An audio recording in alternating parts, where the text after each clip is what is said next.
What's up to the chat? What's up to the chat? What's up to the chat?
What's up, fellas? Knucklehead, what up, fam? Wolfie, Big C, Working B, SBO. What up, fam?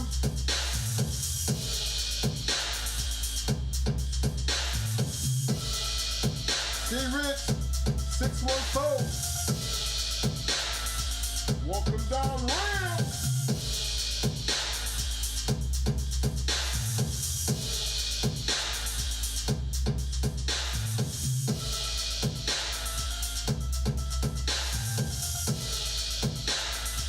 Vinny!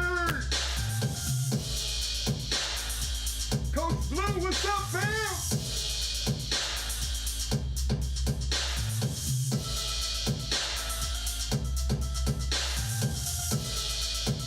Mike Lee, what's up, fam? Rubber City, represent.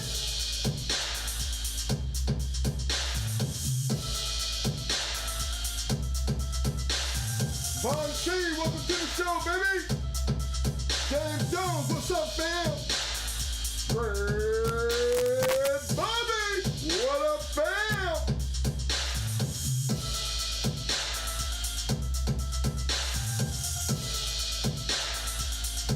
Lock, what up, fam?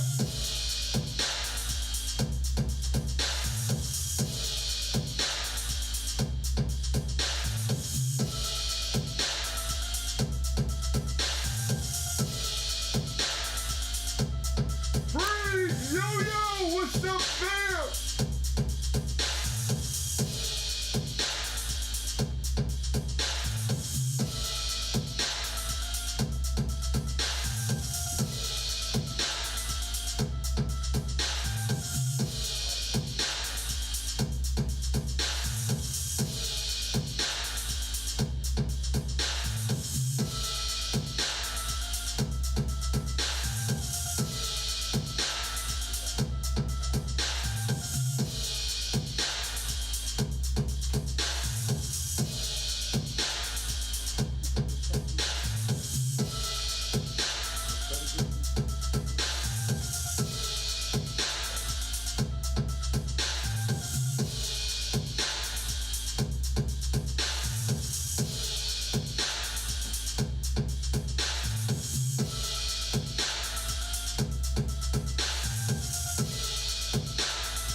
What's up, man?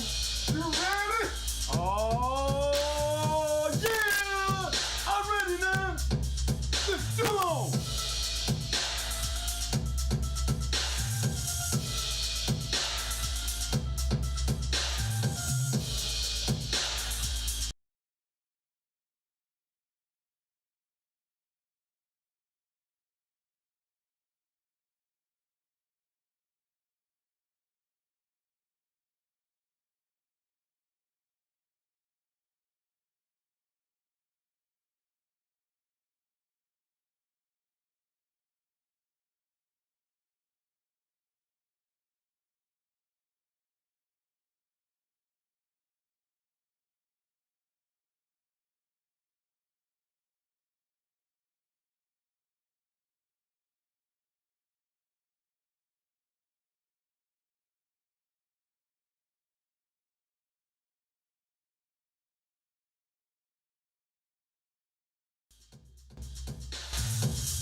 Oh, yeah! Come on!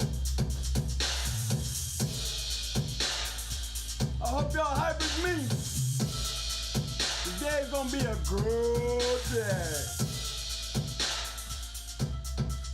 What's up, fellas? Thank y'all for coming out to the show tonight. Don't forget to hit them like buttons. For the sake of me, I don't understand it. get damn near 1,000 damn views and 100, 120, maybe 130 likes. Just imagine if everybody took a little time out to hit that damn like button on the way out. I think we can break some damn records. If everybody just gave me one time to just come out after you view this shit and just click like, it would be very appreciated. I want to see the activity. I just want to see if y'all could do that. You know what I'm saying? Everybody, just make sure y'all just hit the like tonight on the way out. If you want to pick the like up on the way in, come on in and get it out the way. You know, in the meanwhile, take a look at here. Today, we got some good people on here today. You know, I'm always one for opening up my podcast for my peoples. You know what I'm saying? So we got some good friends of mine. Y'all be surprised who I know. Okay, so we're gonna get that out the way. All right. I hope y'all got your pencils and pens. I hope y'all haters got y'all hats turned around, because y'all may be getting surprised today. Y'all running up in here thinking it's going to be a paying place, and it's not going to be nothing but another day up here in the GH.CH. Y'all already know that. So sit back and get ready to enjoy a show. You know what I'm saying? Just sit back and get ready to enjoy the show. Twin One. What up? Man, who we got in the house today, man? Man, shit. Man, tell me we ain't got them niggas in the house, man. Them my peoples, man. You got the peoples in there. Man, we got my peoples in the house, man. We got HOTEP. Oh, shit. The legendary HOTEP. Y'all hear that? Y'all hear that? All right, get y'all seats up here. I know y'all better get your beer. Hold on. We got a special guest in the house. What we got? Welcome down. Not Big Steppin'. Big Steppin'. Not Big Steppin'. Big Steppin'. What's up? All right, y'all. Y'all hear that, right? Go get your joints. Go get your beer. Go get your popcorn. Find you a nice place to kick back and get ready to enjoy a hell of a show. That's all I got to say. Just enjoy a hell of a show. Some of y'all might be surprised. A lot of y'all might have ran up in the room thinking y'all gonna see a paying place. We don't have a paying place over here. We have Dog Man over here. All right? No. We got Dog Man in the house tonight. So all due respect, let's treat my guests like they deserve to be treated. Excuse me, y'all. I got to step out. Might be Jesus calling me. I'm live. What's up, bro? I'm live. On the TV doing a live show right now.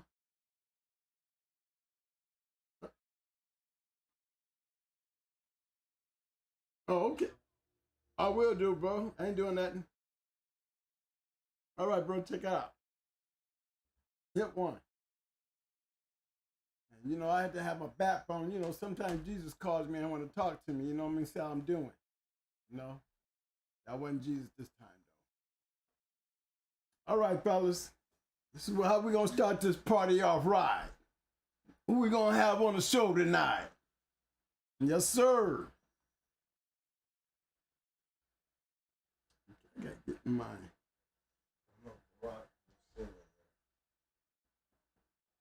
Okay, what we looking for? We looking for Barack. Let's see what we got up on here. OG Pop. Talk to me. Talk to me. What's up, fam? What's up, fam? Hey. Baby, you got it. I'm here, man. I'm here. All right, fellas. I want y'all to make sure y'all hear my man real good. If y'all can hear him, say a couple words to the fans out there, Barack. It's BAKARI, baby. BAKARI, I'm sorry, bro. You've been knowing my name for a long time. I know, man. You know, you always know, you know, back then, baby, I called you, you could have been called the president fucking around back then, bro. Hey, it's all good, baby. It's all good. Hey, Mike, check everybody. Make sure we can hear him real good. I don't want nobody to miss nothing. Fellas, show some love. If y'all can hear my man, Let me know. Thumbs up. I want y'all.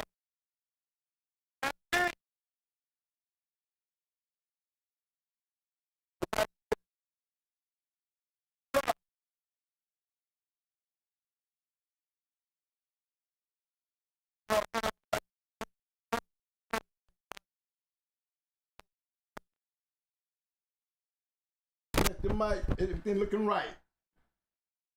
1, 2, Mike. All right, Mike, what you looking at, bro? You looking over here like something ain't right, bro. I want to make sure everything right now. Mic check 1, 2. Why do I still see that? Why do I still see that? Hold on. Okay. Everybody see me now? Y'all see me? Y'all feel me? All right.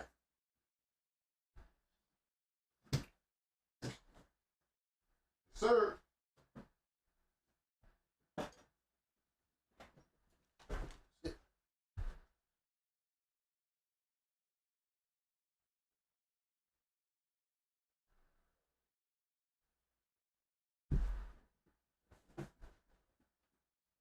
All right.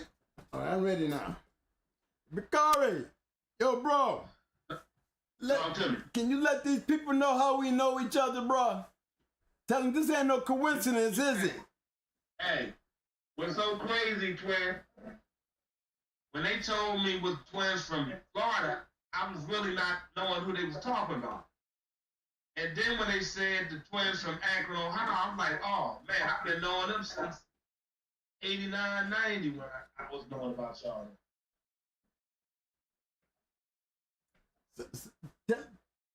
So who we running the same circle with, bro? Who gave you that stamp on us, bro? Mr. T in the from Roadblock Kennels, man, was our mutual friend, man. He rests in peace, man. One hell of a brother. Yes, he was. Yes, he was.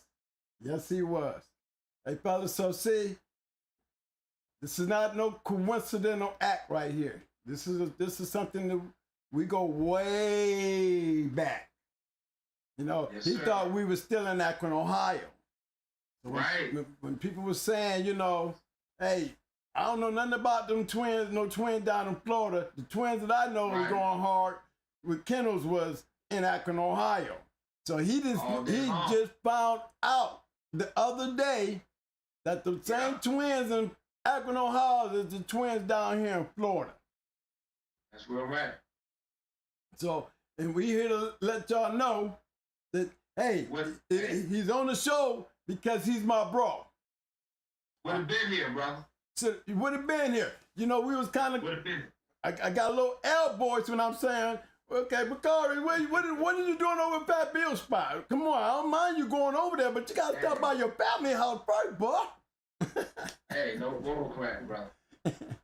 But we're here to speak about some real shit, and this is where we're gonna start at. Let's get it. Let's get it. Okay, and I'm gonna cut the flow on, and it's gonna be the BAKARI show, the Welcome Down Ram show, and I'm gonna kick back and sit back and do what a host do. Ask what I need to ask, but let my boy flow.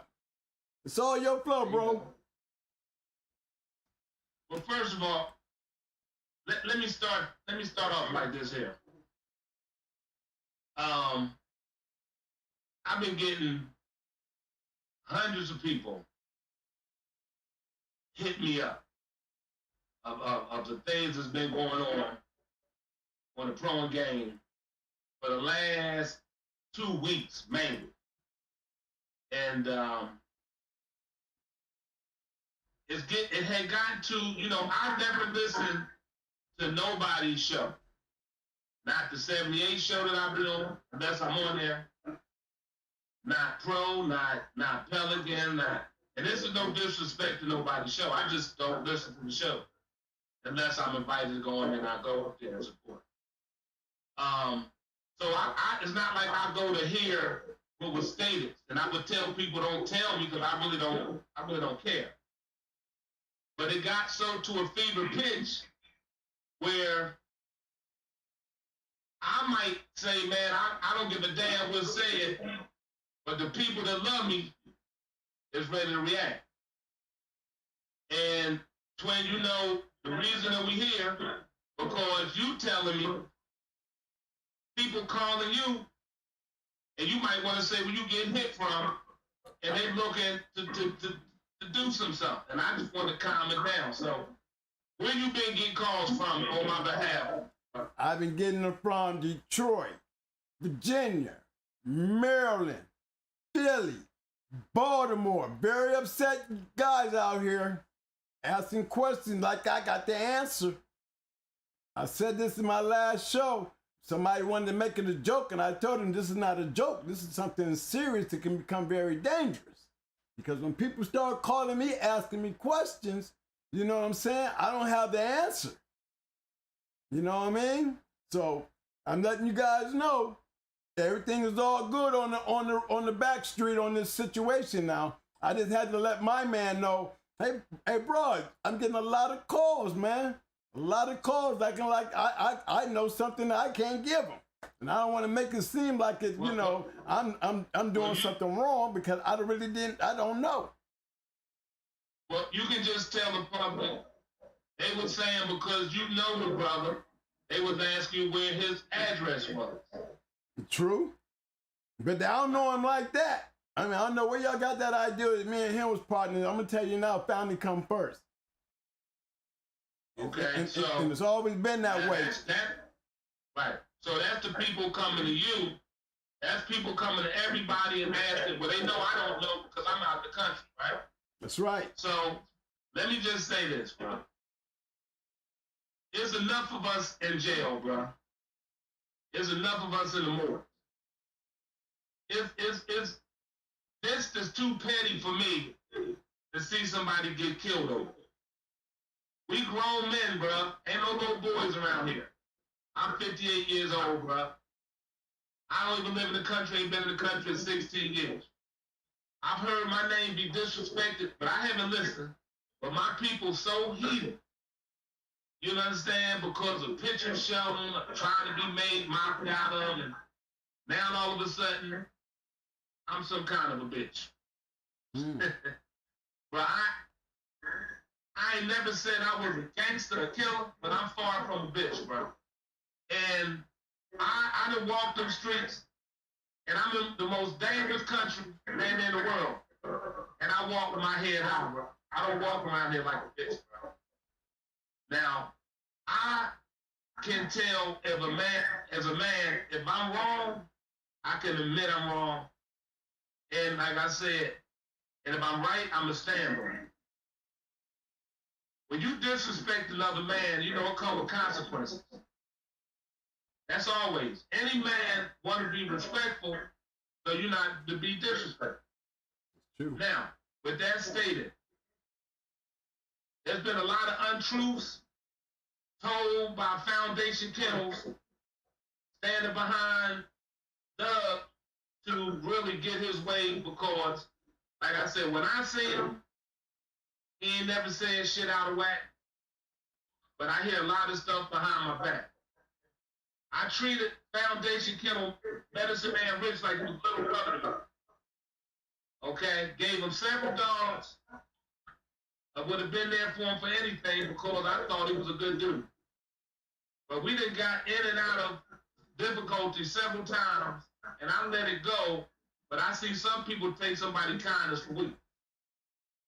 So at this point, there is no good dealing with me and that dude. Nothing. He came up making blunt lies about him breeding Lexus Coupe. He's never owned Champion Tyrone, and he's never owned Champion Katrina. He's never had them in his possession. He's never seen neither one of them go. Then to sit here and say that I never even wormed the dogs that me and Baltimore Bill bred. And here, when he got Lexus from me at 17 months old, he had already been rolled banned him 17 times. When he got Lexus, he was cut all up. So when he takes him home and said he killed 5 dogs with him, so some type of way he's supposed to got credit for that. Just leaving my yard going there. Like Lexus already wasn't killing and eating dogs when I had it. That's the dumbest shit I ever heard in my life. So he just so that was just trying to take my credit. So how I never did nothing with the dogs I bred, rolled them, or did anything, schooled them out, when you get a 17-month-old dog with scratches all over.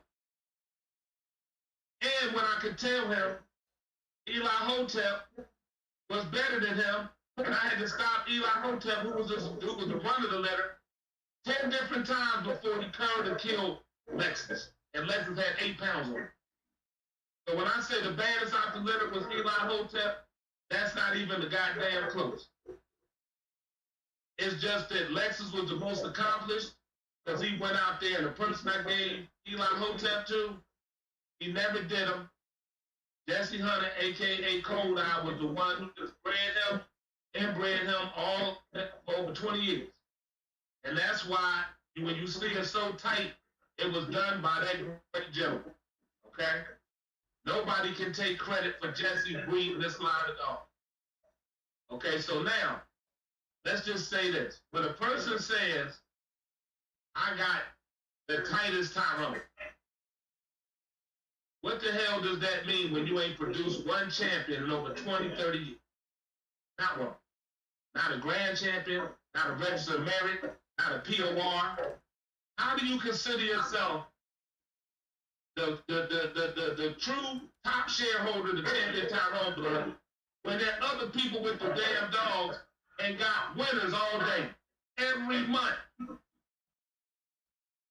And then you take Flesh Brother Bruno out, and he stands there on the courtesy after you went into a greenroom, but didn't know shit about dogs.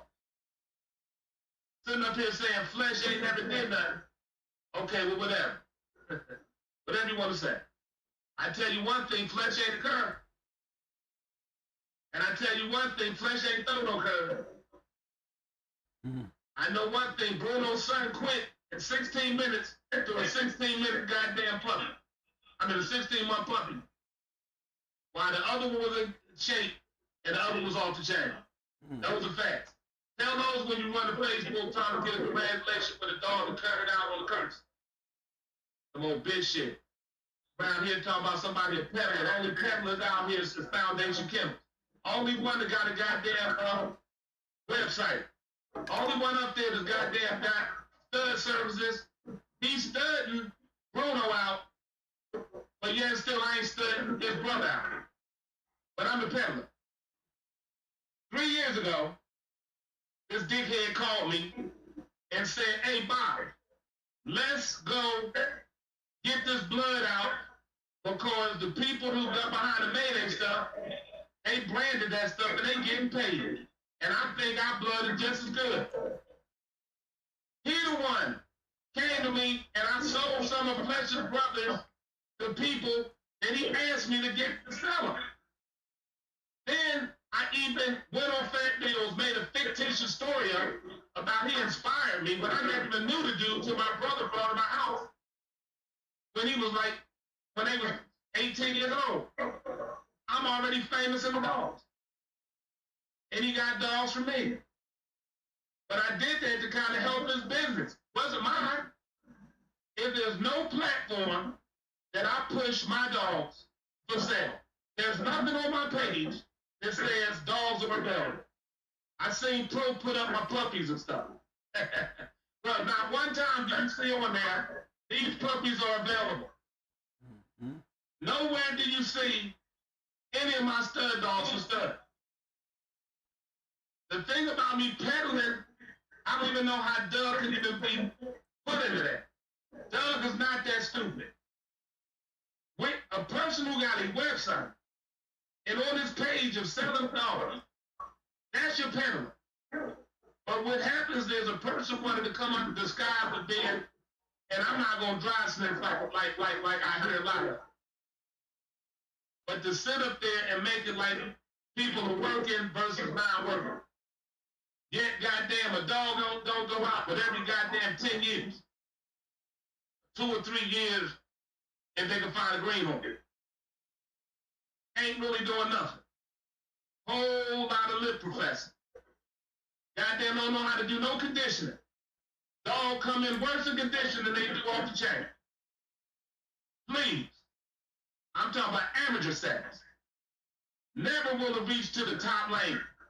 Man, they did no flying across country, won't go nowhere, like to stay in their backyard and act like they the king of the jungle and can't beat greenhorn. Fuck out of here. So the dude trying to claim like he the man on the TYRONE shit is a joke. The people in goddamn the city of Philly know he a joke. They laugh at him.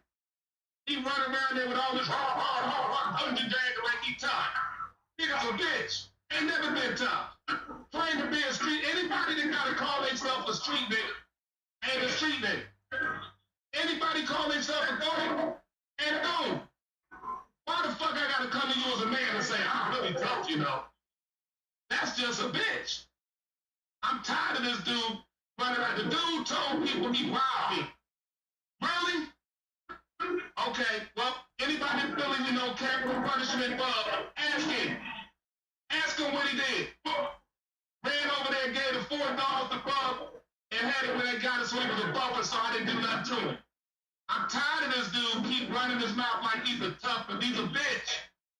This ain't even about you, Doug. I'm gonna come up here and apologize to you, Doug. You know why? I did say something on the comment that came on Facebook, even though I wasn't trying to talk about you as a man. I just was saying the information you were putting on your stuff in relation to TYRONE, it was wrong.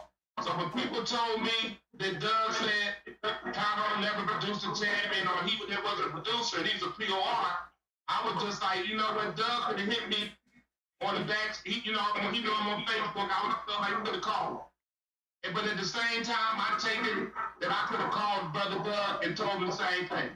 Yes, I know you put a whole lot of fuck shit on me, but I'm not even mad because I can't not tell a person if I touch you and you punch back that you were supposed to do it in the same manner as I do. I should have never said that shit. I take full responsibility for it.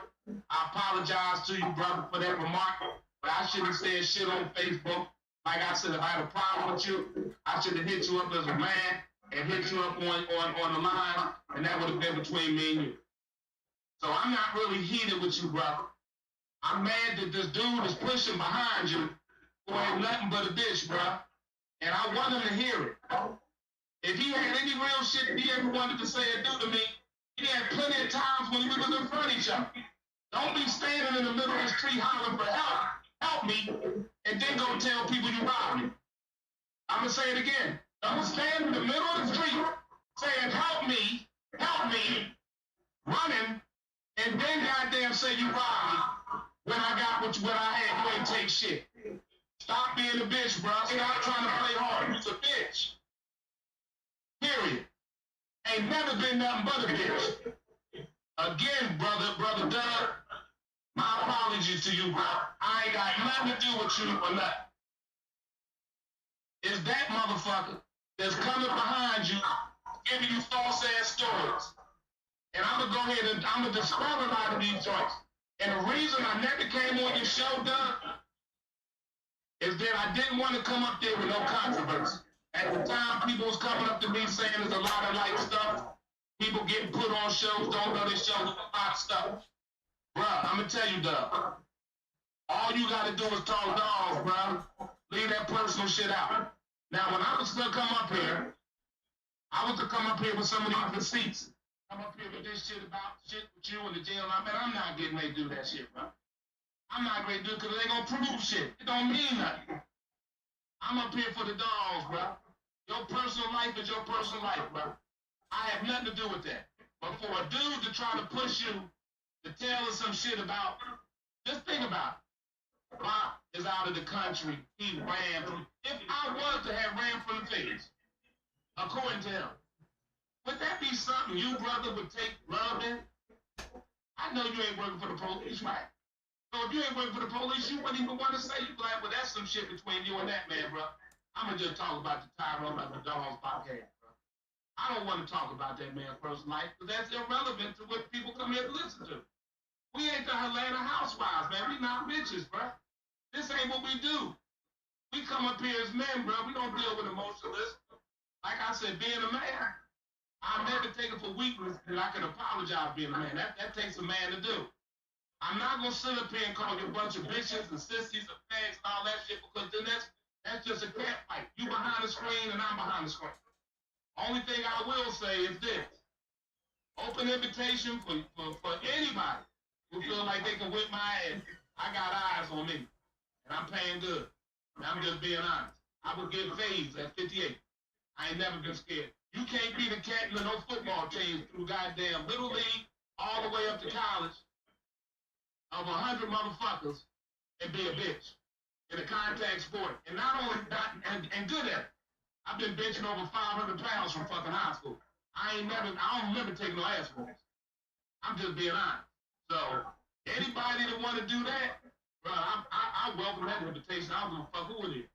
That's just being honest, bro. But other than that, I ain't got no problems with you, brother Doug. But I do have a problem with that bitch behind you, though. All right? If that motherfucker has something, he ain't got to be pushing on your back. And he just, that's a bitch. Because when he was around me, all I heard was help me. That's all I heard. And I'm going to tell the person again, fuck a motherfucking capital punishment. Everybody in the city know who that is. If you want to check my shit, check it. Using another motherfucker for a buffer so that I don't bust his bitch ass. Come on with that motherfucking tough guy with all that. You ain't nothing, all that talking. And the motherfuckers knowing dogs, the loudest ones ain't great scratch at all. Gonna stop scratching. Stop that bullshit, bro. Stop it. Coming up here talking about he bred Lexus. Talking about I never did nothing. I bred. I'm the only one who touched the Tyrone dogs. I'm the only one made the breed was me and Automobile. Again, he got Lexus from me. He got the Little Mate Brew Room from Bill. I gave him Lexus at 17 months. I gave Eli Hotep to Jesse Hunter at 11 months. So if I told you I rolled Eli Hotep 10 times against fucking against Lexus, how the fuck I gonna know the dog? They go to crazy part. This to you, brother Doug. Hey Doug, how the fuck can he claim anything? He never even seen Tyrone go. What can he tell you about Tyrone other than what the fuck I told him? Never seen him go. He never seen Eli Hotep go. He never seen Stop go. But guess who's seen all of them go? Guess who's seen Bushwick go? Guess who's seen Fat Joe go? Me. Because I'm the one who owned the motherfuckers. Now, let's get this other myth. He said, or somebody, I don't know if you or he said, that I never used none of the shit that I read. I'm not getting ready to sit up here and tell everything, but I'll give you one in particular, because Brother Twins and them know about this. Went into goddamn Blue from Delta Force, 96, Alabama, using Little Red against Stallone. Stallone and them beat us. After Stallone and them beat us, I then turned around and went to Indian Sunday and said, hey, man, I need one of them motherfuckers. I like that. What it was Jeep to a sister made Little Cake, the Jeep ran back to Little Cake to make Rocky. I got Rocky. That's when I produced my Jeep Red Boy shit in 96. All right? So, that match was a big match.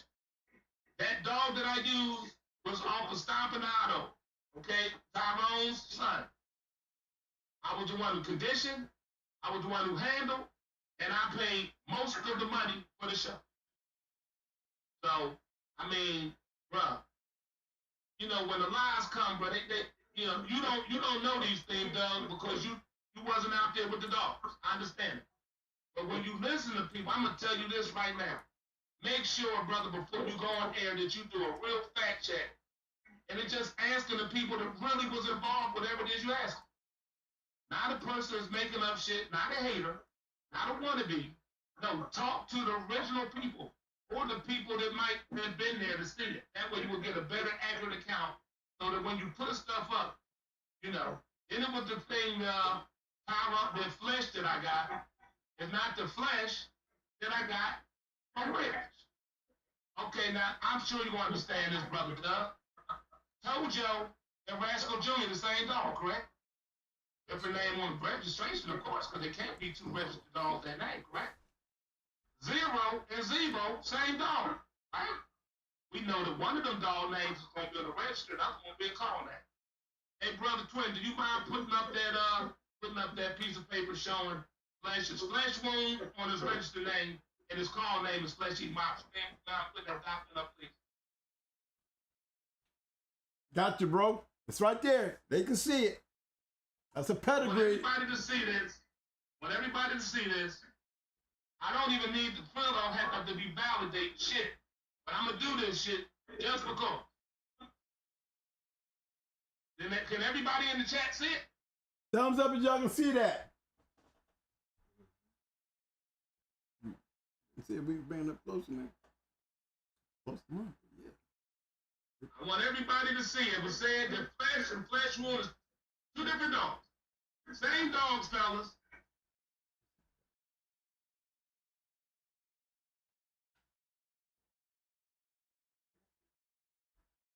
You see them two names up there, y'all? I'm telling you, I see two names up there. Read them. Read what you see up there, please. Foundation's flesh wound, Bakari's flesh-eating virus. Okay, Yeah, that's a registered name and a call name. That's ADBA registration with a picture. One dog, two names, y'all. One dog, two names. With his picture up with his picture on the paper.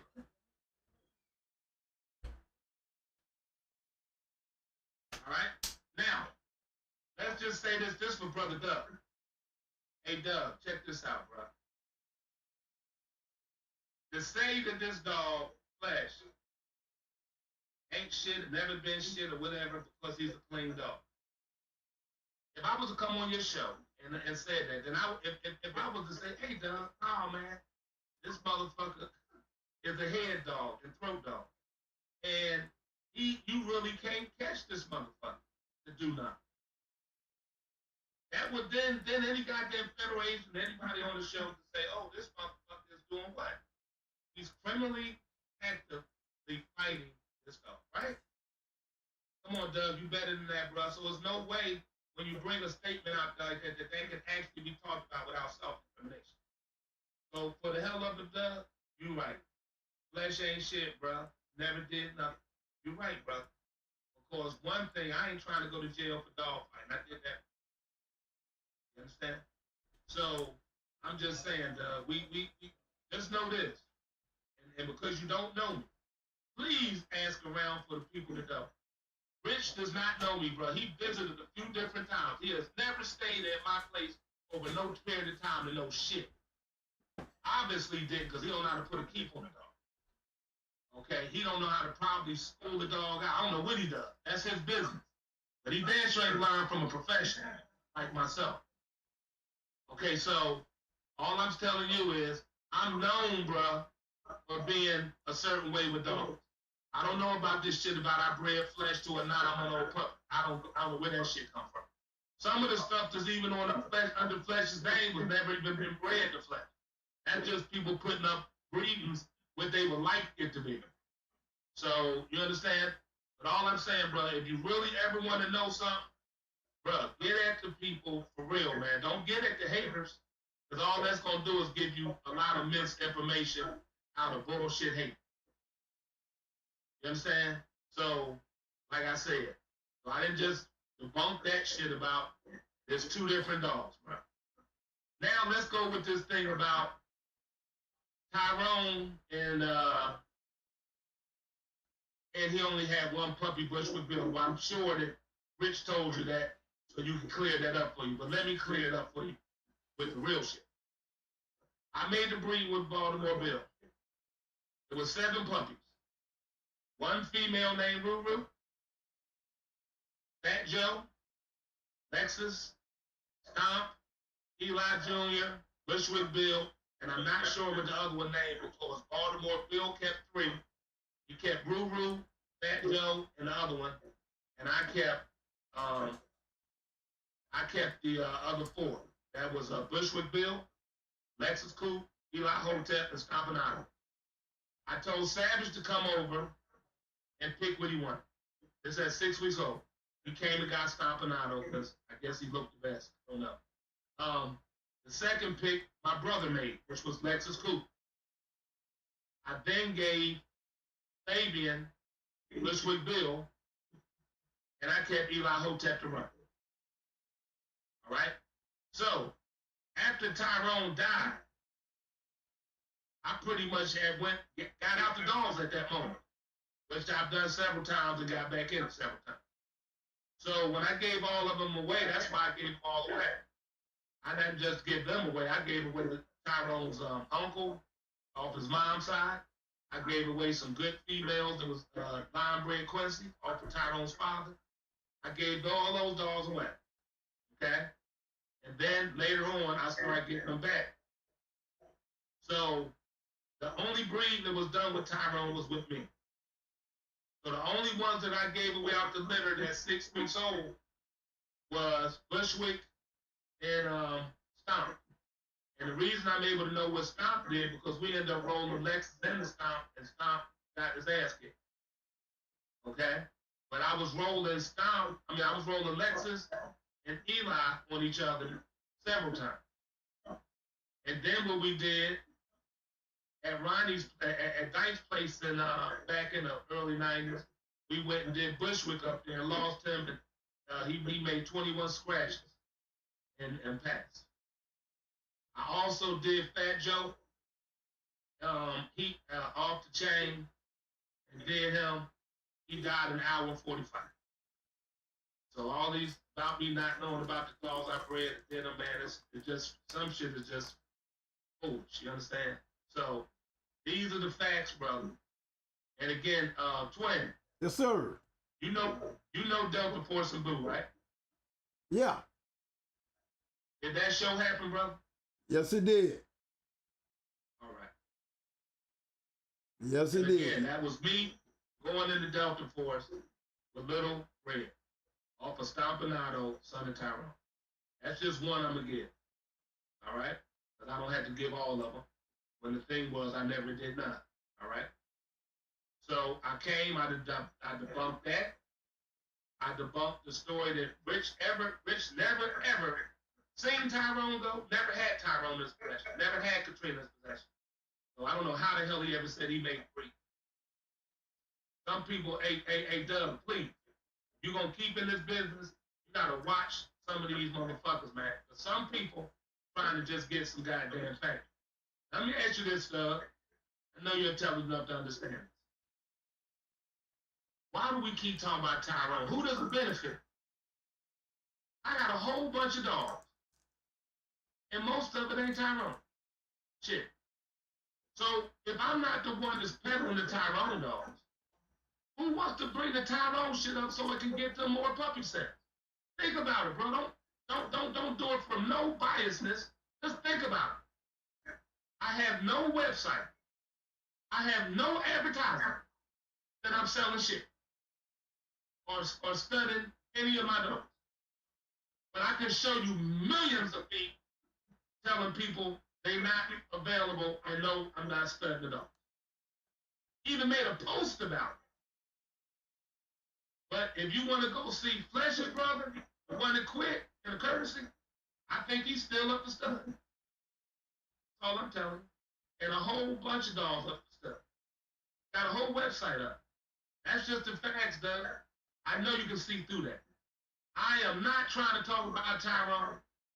And Ram can understand this. Hey, Ram. What up, OG? What's up, Ram? Hey. Shout out, baby. Hey, Ram. How many people ask you to get in contact with me to sell the Tyrone dog? More than I care to tell, bro. I tell them every Now. time. No dog. Wait a minute, what you tell them, Ram? Please tell me what you tell them. You ain't got no dogs for sale. You don't. Wait a minute, say that again, Ram. And I'll tell them you ain't got damn dog for sale because you don't. You feel me? Okay, now. And the shit that you showed me is not all Tyrone's. You got shit better brand than the Tyrone shit. Right. So you'll be like, man, this Tyrone is probably that fucking good. Hey, bruh, here go the thing about it. You see them come up there every day, and they put it on the shelf on 78. How can I get a pup from Bob? When have I went up there and said, hey man, catch me so-and-so? When? 1990 never. So, now I'm not going to sit there and lie and say that I don't have a pup over here and there. Again, I've done that shit since I'm my most active days, okay? And I can do what the hell I want to do. But the fact is, for somebody to say I'm peddling these dogs, and this is the narrative, when the only one has a website, Facebook, everywhere selling dogs, is fucking calling me the peddler. I can't even see how Doug would have went past that. I'm like, oh shit, this don't even look right, man. Somebody already taking pictures off the damn page. Where does it say me selling the dog? Nowhere. Where? If I was. Okay, so Doug, the proof is right there in front of you, man. It's right there in front of you, bro. I'd rather us not talk about Tyrone. I'm serious. But Foundation Kennel wanted to keep because we gotta mention him. That's what he wants to mention. How you gonna be the king of the Tyrone stuff and you ain't produced shit? Seriously. Goddamn throw a winner once every 10 years. and to be honest with you, like I would tell you, twin, the most prominent working stuff coming off the Tyrone dog is coming off the stuff Jesse bred off the Stoley's Raspberry Igor cross. Lumber's Igor to Stoley's Raspberry. That's the workingest Tyrone stuff around. Okay? That has nothing to do with Foundation. It has nothing to do with me. I'm going to say it again. It has nothing to do with Foundation Kennels. It has nothing to do with me. Okay? So let's just keep it 100. The one who's is trying to get money off the Tyrone dog that he had nothing to do with, by the way, other than what I gave him, and then he went and got for some people that got some stuff off the dogs from me. He can never disassociate me from my shit. Dumbest shit in the world. Okay? So, again, Foundation Kennel, you need to stop that shit. You will never be the shit with the dog. Because you's a clown with it. And all you do is run around talking shit. Nothing but a shit talker, bro. Ain't gonna bust a fucking grape. Never have. Sitting around there with all this shit you talk to people, man. And you gonna use goddamn brother Douglas to try to push your fucking puppy sex. Coming up on this show talking about you got it. You ain't got it the tightest and you ain't got it the best. Fuck out of here with that bullshit. All right. Any other questions, Twin? Anybody we supposed to be talking about? I was going through these pedigrees as you was calling these dogs up, and I'm running into all these damn champions, man. I just showed about 3 or 4 champions up here off that Tyrone shit, man. What's up? I'm still going through. My thing is that I wanna give credit to them Tidewater brothers that's got that Stoley's Raspberry and that Igor shit, and I want to give it to Bartender. Bartender is the one from his shit produced all them goddamn winners, okay? Him and Big Mike. All right? Goddamn brother Piggy Wig. You get what I'm saying? Right. Those are the real people behind this shit. The guy, and I'm not saying they breed them to fight. It's just that they're the best dogs for confirmation, wild boar hunting. That's what it is. No fraudulent pedigrees. No bullshit. You feel me? Yes, sir. And again, I want to shout out to Brother Cold Eye, Big Brother, for putting the Tyrone, keeping that shit on his back. All right? Okay, Again. On the screen right now, I got the only in American Kennels Grand Champion Flop Flop. There you go, a bad bitch. That bitch was terrible. The bread nice. Now the guy, George Jackson, I gave him a male and a female. I can't take no credit for the breeding. He just bred a male and female he got from me. And he created that litter. And of course I had him under own in America with me because he was a buddy of mine. But he gets the full credit of producing that bad bitch. Off of male and female that came off my stock. Says Bacardi's Dirty Red and Bacardi's Miss Rage. That's right. Oh, we got it up on the screen, bro. See that Rick Rude up in there, man? I got to put my boy in there, baby. And let me tell you something. When the breed was being made, right, when I wanted to put the Rick in there at the time because a lot of my shit, you know, they go straight to shoulders, chest, ankles, and, you know, I wanted to put Rick in there for a little bit of the face action. You know. But here's my question. When you took it and added that Jeep Red Boy on it, what was your mind frame? Why did you jump that road, bro? Well, the one thing about a lot of the tab dogs, and I ran with a lot of them, Albert White was a good buddy of mine, you know, but I got them from Tip. And those dogs were straight ahead, rough dogs. They just didn't have much range with them. So, like I said, when I put the Rick Rude in there, I knew I was going to make it smart. So that Patrick Macho Babe that my brother C. Williams had out of Jacksonville, which is a bad bitch. When we bred that and put that together, I knew I was going to put some smart shit on the ground with that Red Boy G, and which it did, because it made Dirty Red was a face-eating fool. And then we bred to Miss Rage, who was a chest stifle eating fool. And Flop Flop was one of the dogs that bite you one time and then they put you in the shock in the chest. But then she had a brother named Shorty Red that would eat you alive, pull your intestines out and eat you while you're alive. Look like some shit on GR.CH.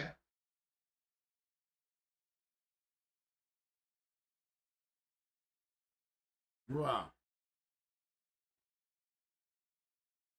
Shorty Red. Now, here's my other question on the bottom side, right?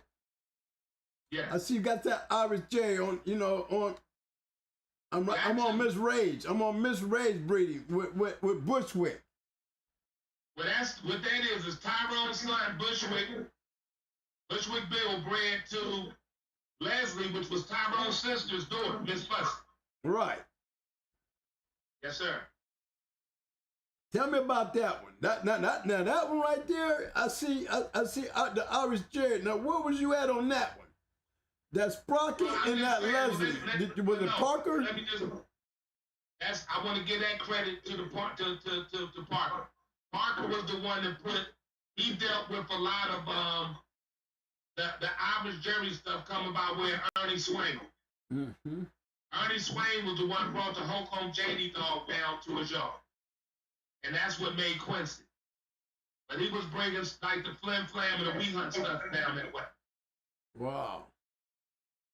Yes. See, you got that nigga Toby all up in there, man. That was that Katrina. She had to be a bad bitch. Katrina was a nice stifle breaking dog. And let me just talk about Lexus one. Down I would talk about Ernie Swain. So this was like 1992. Okay. We went and rolled Lexus into Ernie, right? Ernie Swain back then. So he had some stuff off the hook on JD shit that he liked. He was bragging about it. Well, like I said, I don't know how Rich Foundation can act like they didn't know about Lexus when I already told them he was a camera. Anyway, Lexus got behind his dog, took his right hanger, put it in his asshole, ripped it all the way from his asshole to his nuts, and started eating his intestines and shit out right in the kill. He did that shit when he was only goddamn 12 months old. Stop it. Yes, sir. And Ernie Swain is the one who brought the Paladin to Parker to get it. He was the Paladin guy back around those times in the, in the 80s, early 80s, shit like that. Well, I tell you, that damn Lexus Cooper, that bitch is bred like a muff, bro. Yes, sir. Yes, sir, bro. See, that's a hell of a cross right there. And I see a formula. I see why these dogs are doing what they're doing. Yes, sir. Nice ass crosses, bro. Yeah. All day long. And then I'm looking at this champion monster, Death Before Dishonor. Who that? It's champion monsters, Death Before Dishonor. It's a male, 55 pounds, condition weight was 52 back in 2004 is when this was put in. It's off of Lexus Coupe and Monsters Tiger. It was off of okay. He was definitely Niggerino on the bottom. All right. It was Lexus Coupe bred to a double bred Niggerino dog. Right. And came out with that. I'm not familiar. You ain't familiar with that one, man? Well, I tell you what, it's your line. Okay? They got it in here as a champion. And I see Tyrone, I see Katrina, I see Tyrone, I see Lexus Coupe. But this bottom, double bred Niggerino, man. And they called it, the Tiger bitch is a registered mare. Right. Oh, yeah. But like I said, bro, when it comes to the best of that shit, Tide Water, baby. Tide Water when it comes to Tyrone blood. All day, every day. I'm talking about well put together. They're talking about they got that shit down to a point. Understand? And those motherfuckers go hunting all through the goddamn year. All right? Mm-hmm. So, and they don't make claims about, I got the tightest Tyrone. I got the most Tyrone. They just gonna be like, I got that good Tyrone. Right. It's different. It's definitely different. Okay. I like the Lexus Coupe breeding, man. I'm really impressed with that, all right? Just letting you know that. I appreciate it, bro. That shit was built, it was built to do what it did. Oh, yeah. Oh, yeah. Oh, yeah. No bullshit. He was a nice one. Like I say, boy, if you ever got a chance to see Eli HOTEP to run, my man. Harold would have made grand champion with him with ease. Yes, sir.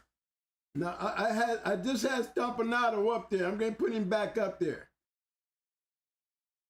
Yeah, he was out of that litter, he was the only head dog in that litter. And he was a hard biting ass head dog. He beat a nice chest eat dog. And got his leg broken the first 10 minutes of the fight. I think won it in like an hour and 30, something like that. Came back and won that joint.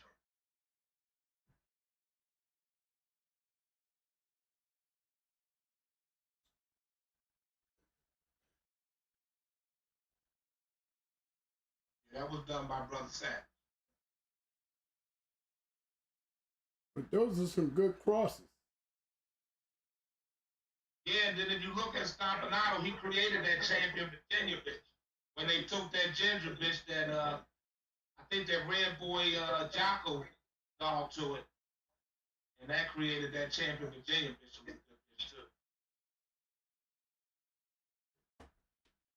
And how was that? How was Virginia bred? If she's off of Stampenato. Oh, okay. If you look at his offspring.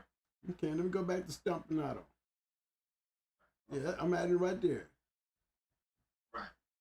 We got a couple dogs off of it. I see that. I got a champion BMO Young Gunner Virginia. That's the one. That was her. She was a bad bitch. Yes, sir.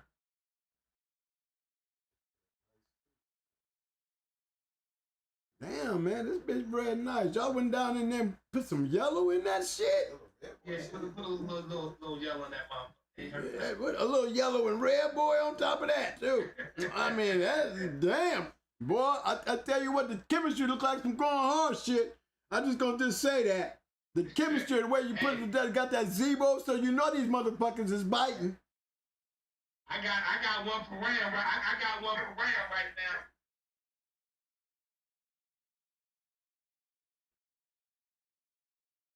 You still there? Where you at, Ram? Yeah, I'm here. Oh yeah, he's still there. Goddamn, I said I told him I got something good coming around. He gonna like. You already know. Yes, sir. Yes, sir. You be a real Yeah, man. Well, I'm really liking. I'm telling you, I'm really liking this. The Virginia bitch, man. The way that bitch is bred. I mean, right. I mean, for you guys that's looking for some outcrosses, man, y'all need to study this shit here, because this is some shit you study that you know work. That you know work. I'm trying to teach you young guys something. You look at the chemistry. When I say formula, this is a formula. This is why you see the dogs that we're looking at right now. Right. I know some of them guys got it out there. Well, you know, the thing is, if a person don't know if a person never seen the dog, then it's hard for you to breathe what you don't know. If you don't know Tyrone's bad parts, then you don't know what to breathe for. Right. So, you know, it's funny when a person tries to take me away from a dog. Then, like I said, I matched all his matches. Seen him rolls and seen his matches. And had him as a family dog to know his traits. I'm not going to say he had a whole lot of bad traits either. But I'm just saying, everybody can be uplifted or something. Even if you want to stay still in the same, pretty much, you know, same circle of dogs. Mm-hmm. But I do that when I took Katrina to him, I just took a dog like Tyrone, being honest. A real destructive dog. Okay. And they were very destructive, you know. So you were basically breeding your killers to killers. Basically, yes. Now, we used to do that back in the day, right? And you know, we traveled around. Right. We seen a lot of shit. But you know, we would see some shit, like some shit, and then go get the papers, right? We didn't get the papers and then go see some shit, did we? Say that again, brother. I said, back in the day, we used to always travel. You travel too. You know how we used to see a lot of shit in the box, right? And like it. Right. Then, when you see it, then you go get the papers and look and see how he's done, right? That's right. Okay. It's a little bit different nowadays. They're getting the papers. And they're expecting to see the dog. And they're expecting to see some shit based on the papers. Okay. Now, based on, do you see that working in any kind of way? Man, you know, like I said, I can't, anything in the prevalent day, bro, I really couldn't tell. I couldn't tell you, man. But you know what I mean? Because so many things of what I hear, you know, it's like this here, right? We grew up in real hip-hop when it came out. You know what I'm saying, twin? So to listen to the hip-hop today, you know, it's kind of wrong for me to say I don't like it because it's just like anything else. When you young and you come up in a certain era, you kind of do a lot of what's in that era. You like a lot what's in that era. So the people in this era, that's the shit they like. I'm not saying the shit right or wrong. I'm just saying if that's what the fuck they want to do and they feel as though they get the results they look for, who am I to tell them different? Now, if I was competing in an era like that, I would look at that and see that's an easy pick. Yes, sir. You understand? Say it, Right. say it every show. Right. So that's it. That's true. So true. I got a question for you. Now you know back now we talking about back then. Now listen to this. How was you doing these goddamn young dogs like you were doing them, man? You know these had to be some very exceptional young dogs. We down there talking about gray area between puppies. What did you see in your young dogs that you started testing them so young? Well, to be honest with you, bro, like I said, you know, everybody, what make the game good is everybody got their way of doing things, right? Yes, sir. I'm never going to have nobody put me in a box and tell me this is the only way it could be done. No, that's the way it's done for that person. You understand? So that's the way I look at it. Now, me, I look at it like this here.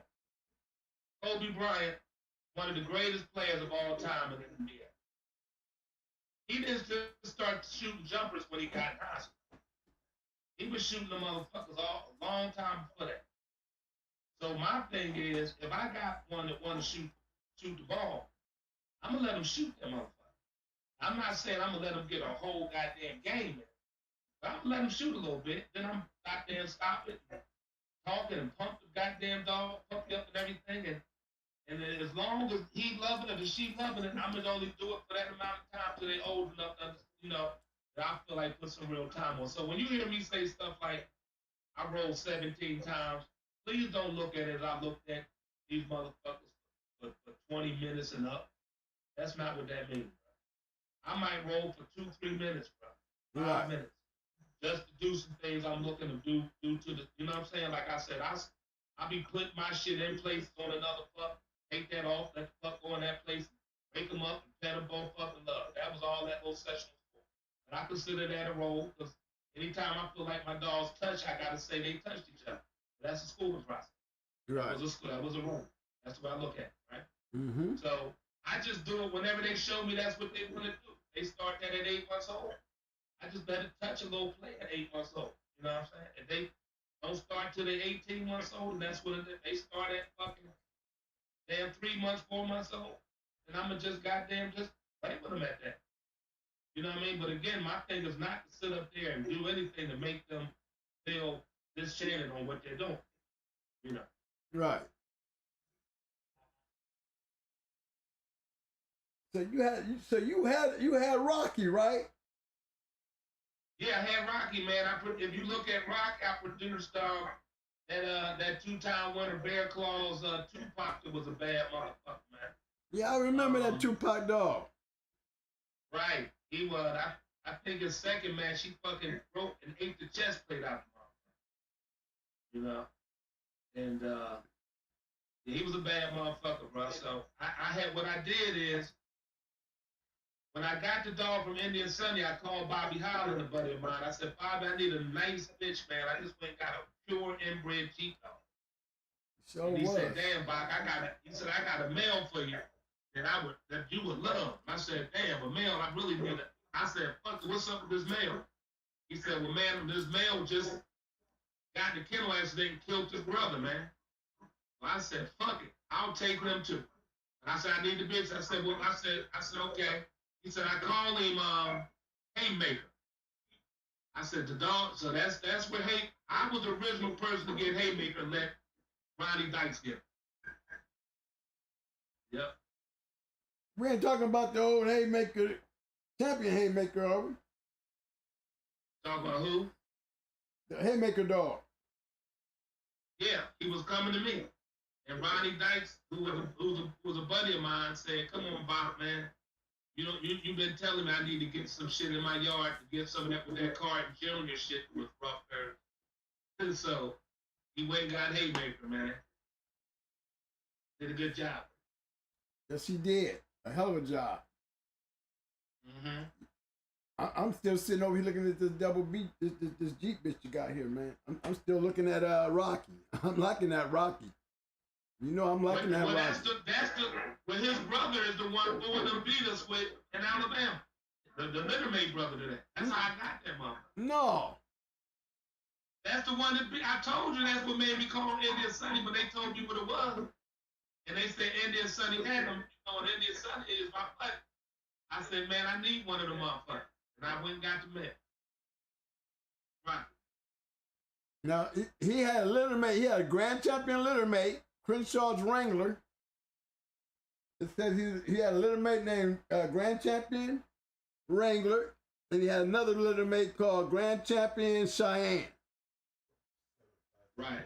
Both of them 5-time winner. One 7-time winner, one was 5-time winner. You can't beat that. Now, see, I ain't never seen this part of this. This is my first time ever seeing this, bro.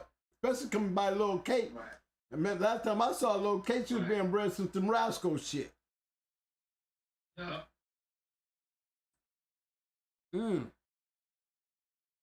Some nice ass breedings here, bro. See, I ain't never seen these. BAKARI. I ain't never seen. You done took me down a whole another line. Now I'm gonna start pulling your shit up when I start talking about that Eli shit. I'm tired of talking about the Tyrone shit. I'm ready for we can talk about any other fucking dog. I'm telling you right now. I don't need to talk about the Tyrone shit for you. That's the profit off of. I'm always gonna be home with Champion Tyrone, baby. That's my dog. As far as motherfucking using that shit for goddamn some other goddamn selling shit, hey, fuck, let's stop talking about Tyrone. Let's stop talking about some other shit. You feel me? Right. There's plenty of dogs wasn't all no goddamn pallet dog. You know. But What's up with brother Meredith Campbell in that super chat? Salute to you too, my brother. Hey, chat room. Meredith Campbell, thank you. Thank you. Shout out, baby. Thank you. Thank you. Yeah, I got him over here. I got BAKARI over here. That's right, y'all. Y'all didn't know we knew each other, did y'all? Okay?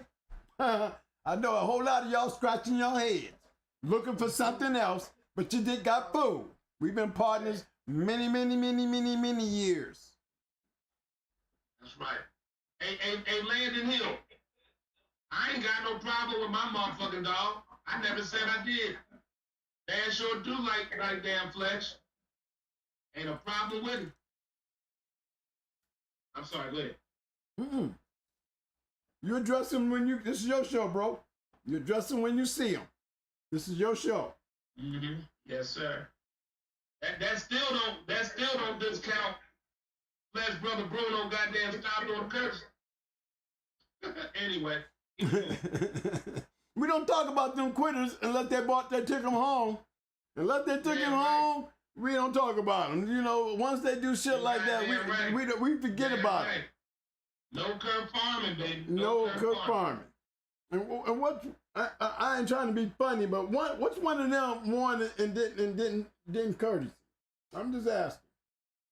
That's goddamn Bruno. Okay. That's what I'm talking about, that scratch to win. He won, though, so I ain't going to hate on him. Yep, and then his goddamn son quit in 16 minutes. Okay. 16 minutes, double pressure, stop. Indicator. Okay. Indicator. What's up, brother Whoopi? Whoopi in the house. Okay, what's up, Whoopi? Detroit in the building. All day. Shout out to Detroit.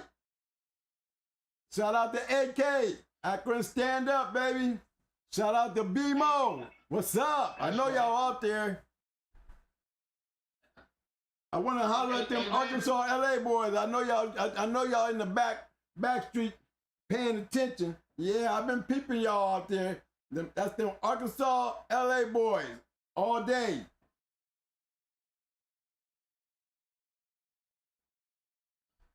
Yes, sir, Landon. I believe they nice, Landon. I ain't saying I'm not gonna come up here and say all of the shit that man got the bullshit. I wouldn't have none of it. Only thing I'm saying, when you claim to be the best at it, having the best, that's far from the fucking reality. You understand? You can't self-promote yourself. Some other people got to give you that type. You can't give that to yourself. Well, I'm just trying to find out what I know. I mean, I'm still asking. Did he have any champions we can pull up to see? Did he have any winners? No, only champion that Foundation ever had was the one that he got from me. Lexus.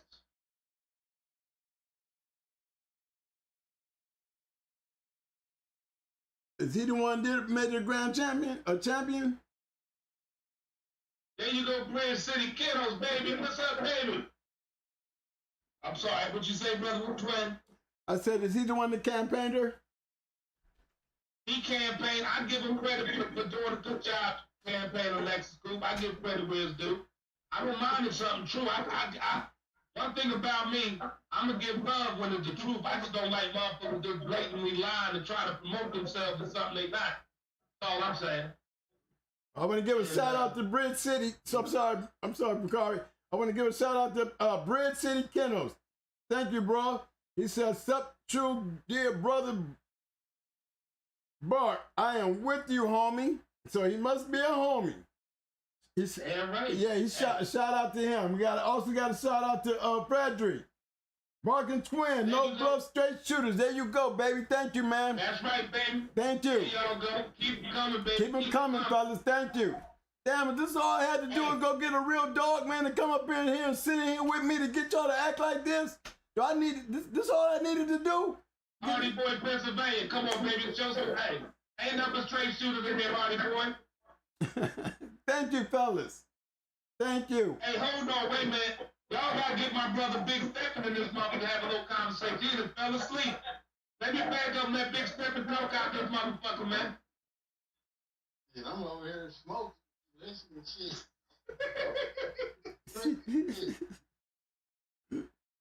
Big Steppin in the house. What's up, big bro? I came up to get the shit straight with 7-8. This shit old boy was talking about, man. Like, nigga, gone with that. We ain't talking about you, nigga. Leave us alone.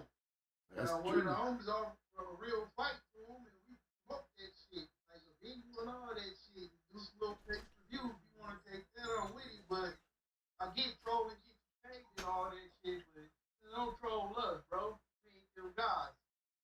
Then you done troll so many motherfuckers that now you got people coming to your crib and your people crib looking for you, bro. So, no, how fucking much trolling you gonna do, my nigga? That shit is beneficial, but it's not, because the people who entertain by it is not gonna send your people $1 in the cash app to pay for your funeral. So just leave that shit alone, man. We can really fight or we can take it to the jokes. That's one thing. But all that old back and forth shit, and then when somebody do get on your helmet, you want to go live talking about it and shit. Like, that's lightweight dry snitching for your protection. Nobody on your helmet like that, bro. Just leave it alone before it get like that. Because there's a bunch of crazy ass stand fans running around outside these days. And like on Carlitos, what motherfuckers gonna come in here and do something to you thinking that he doing me a favor type shit. Like, we ain't on that type of time, so leave that shit alone. And two, yeah, I did fucking take some staff and whoop some ass with it, and that was just me being a narcissist and saying that my half bulldog, half staff shit will whoop your best bulldog shit. Don't never have I ever get it twisted that that's all I had. When I just text you all, not even all the shit I had. You can look at it, but just don't, show them on the screen or nothing. But if motherfucker, I do dogs, and I always say this: never claim to be a breeder. You'll never see Ram name a bunch of times in a fucking pedigree. That shit don't float my boat. When I was on the field, I like handling and conditioning, and that was it. Granted, I did breed a few good dogs off of my shit that I used, but that's where it stopped, because I like the hunt of finding different blood and using it.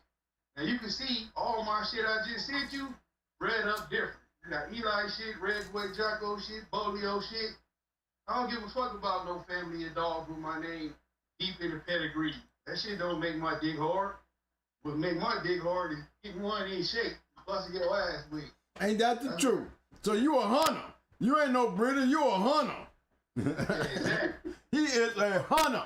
We talked about that. Them hunters don't play. We don't care. It's all the questions you may have, they all come to the goddamn head when you step over that wall. Yeah, exactly. So just keep the shit peaceful, man. Like, That's it. Keep it in the box. Keep it in the box. Exactly. You know, we could really take the troll shit to the next level and get in the ring and fight and really get some money, or just leave the shit alone, man, before the shit really do get too far out of hand. You gotta get that. We gotta get that respect back.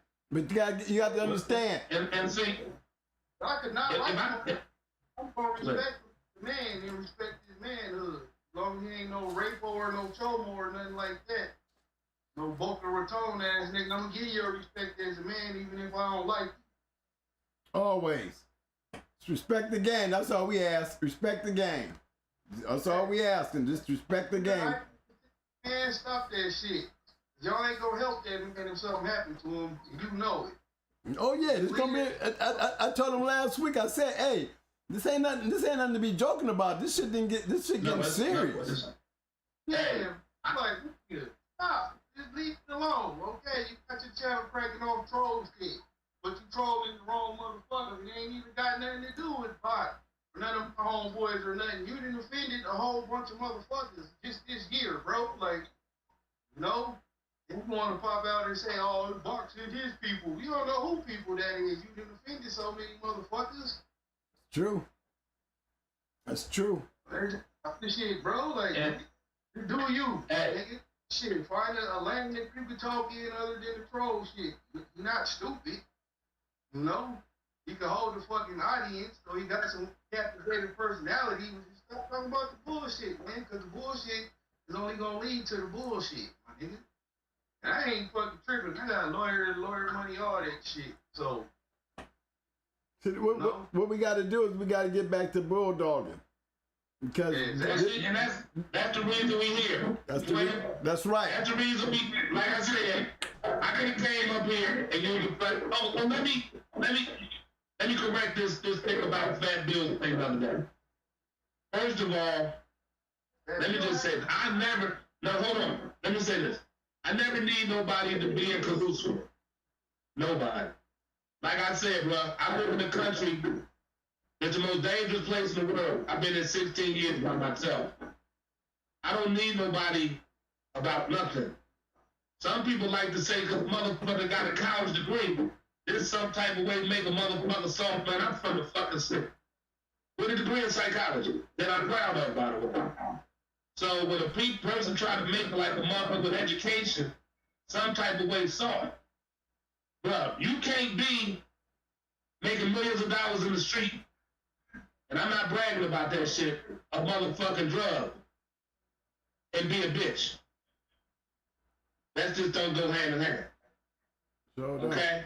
So when you have a motherfucker trying to portray and tell a person, man, this man ain't gonna do nothing. A man ain't did nothing with a particular motherfucker because, again, I thought that person was a young brother of mine. But I no longer look at that person that way. And I'm just saying this, I'm tired of saying black men kill black men. This ain't shit I'm just saying right now. Anybody know me know I've been preaching this shit for years. I'm tired of it. Every time we turn around and take another black man and pull another black man down. And what? What? That shit should be over now. We can't get no unification when steady one mother talk shit about another brother. We can't, that shit is useless. Who you helping? It ain't helping us. You're helping the police. And I'm not saying that to no one specific person. You're helping the police. I'd rather support another black man, bro. I ain't here to goddamn tear no black man. I ain't trying to take no black man away from his motherfucking family. I don't want to see a black man running from city to city, place to place for his life, deputy of his life. So I'm gonna come, like I said, I came up here being on some real shit. If it take me to motherfucking apologize for something I said, and I shouldn't have said, it don't matter what the fuck you said about me with the pictures and all the hoes you come up with, bitch, which I ain't none of that shit talking about me. Only thing I'm saying, bro, I will be there like anybody else that support your show, long as that shit talking about dogs, man.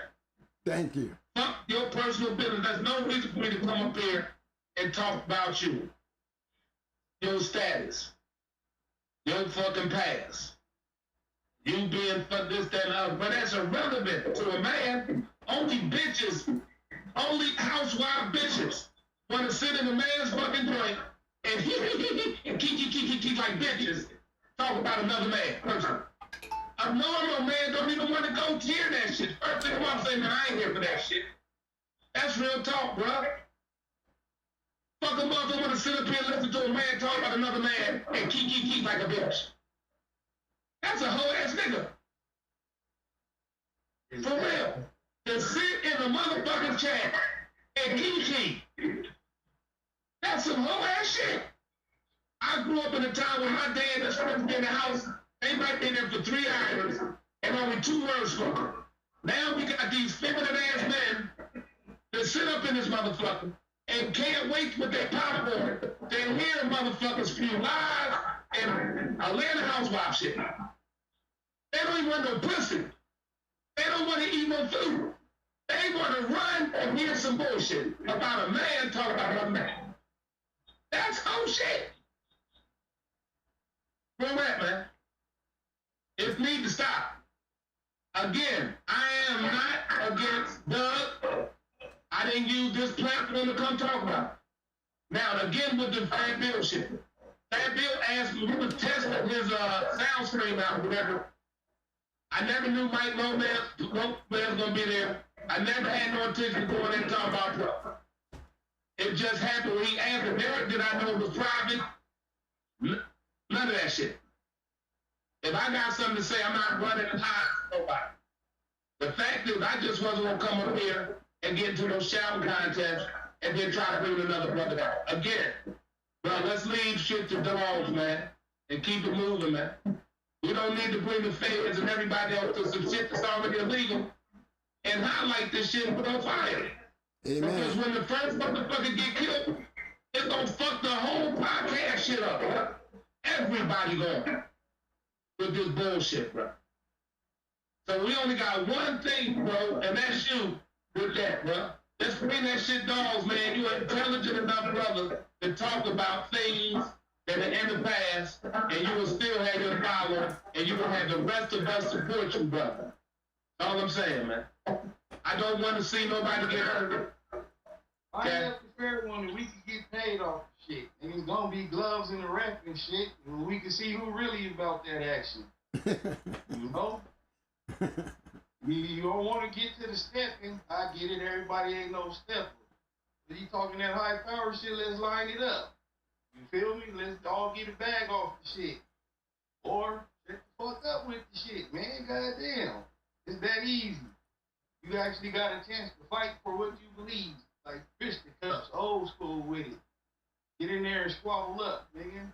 Or leave the shit alone. But if you ain't trying to squabble it up, definitely leave it alone. Because that's some curse shit. Motherfucker called you out to the fair one. A safe fair one at that. With judges and all that shit. And you don't accept it, then leave it alone. You know? Motherfuckers ain't trying to see nobody get hurt, but motherfuckers will get hurt, nigga. Like stepping is real, and I ain't talking about a team, nigga. It's so true. It hurts the game. Goddamn fast. It hurts the game, bro. It hurts the game. It's really hurting the game. The only thing that's gonna happen, you're gonna get the clapping, his boy's gonna be yapping to the captain. Then it's game over. And I'm gonna just say this too. I want to say this, brother Pro, with the Perry Powell situation. I look at Perry as an elder of mine. Perry could say some shit about me, even though he's said some shit that's wrong as fuck. He said that I got Rick Rude just to go to a show and send it back to Pat Patrick. Even though I got a million pictures with me with Rick Rude at 8 weeks old, I got 1,000 rolls of what we did together, But he said I only had Tyrone and Rick Rude for some reason, but even though I went fucking all the way up to another goddamn schoolboy in 1990 with a match, it wasn't Rick Rude, it wasn't Tyrone, just by the way. So all I'm saying, bro, I look at Perry as an elder, and I got love for goddamn roster man. I do not get off on saying Perry and roster man, 2 old time good brothers of mine. I'm a love them regardless. I'm not gonna sit there and let Boone hurt Rostam. I mean, Perry, if I can help it. Even if Perry calling me names, bro. I love both of them brothers, man. That's right. They both good brothers, man. So I want to just say that don't never put a platform that have two brothers that eyes, man. Always be the peacekeeper, man. Those are two legendary brothers that has done a lot for the game, bro. Silence that shit. Don't use them. I don't want no quarrels with Perry. I got love for Perry. Even if he calling me all type of names, bro.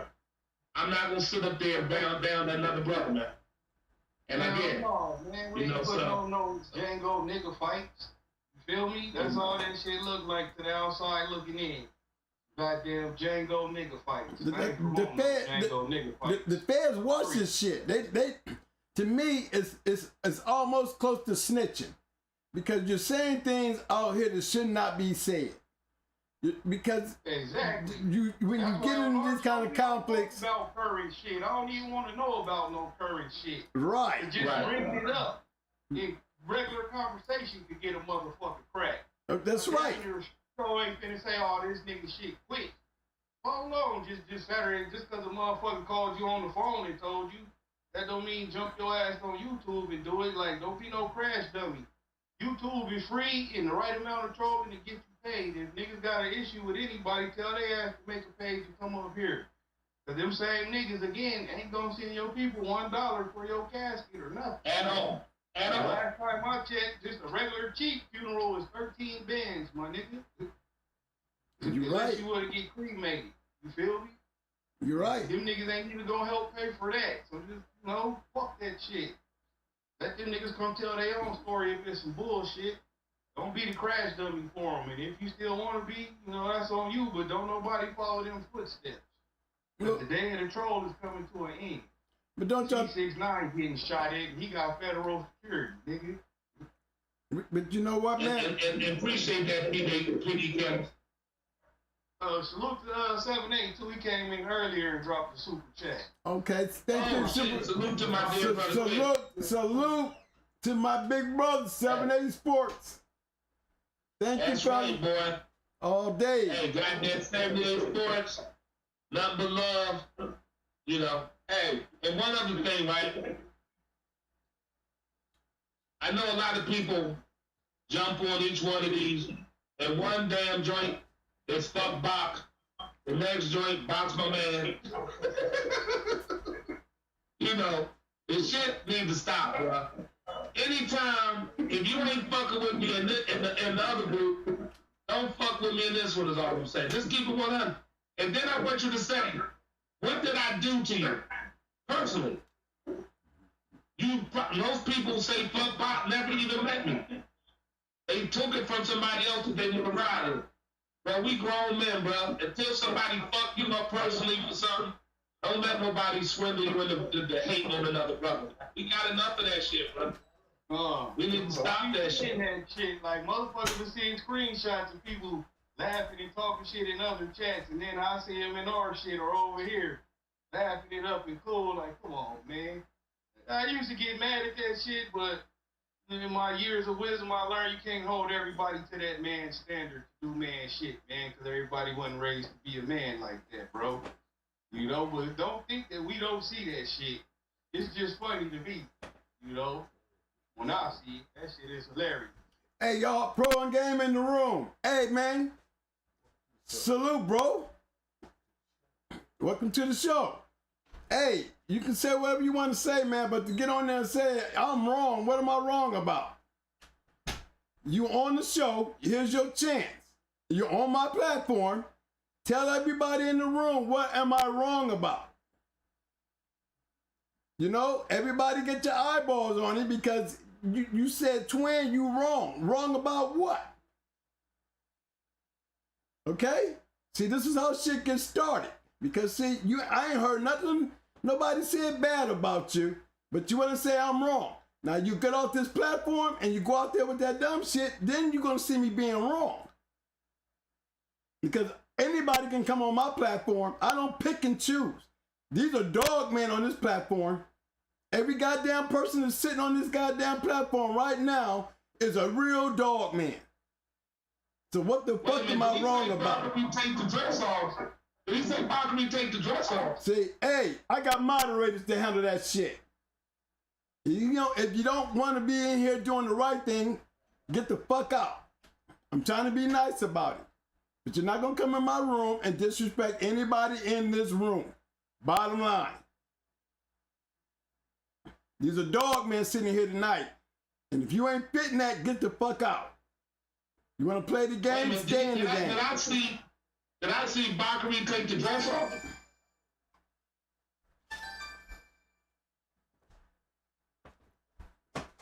Nah, I don't see it. The message deleted, bro. Hold on. Yeah, we ain't gonna let that, they ain't going down up in my room, bro. You was definitely welcome. I ain't turned off no chats and I ain't kicked you out my room. But you won't come, don't come in here with all that. We're trying to put all this shit down. You're definitely welcome. You in here. Show some goddamn class. That's all I'm asking. Keep it real up in here. I ain't heard them guys say nothing out of line. To me, personally, they being nice. Personally, based on what I've been hearing, they are being nice. They trying to put an end to this shit. So what am I wrong about?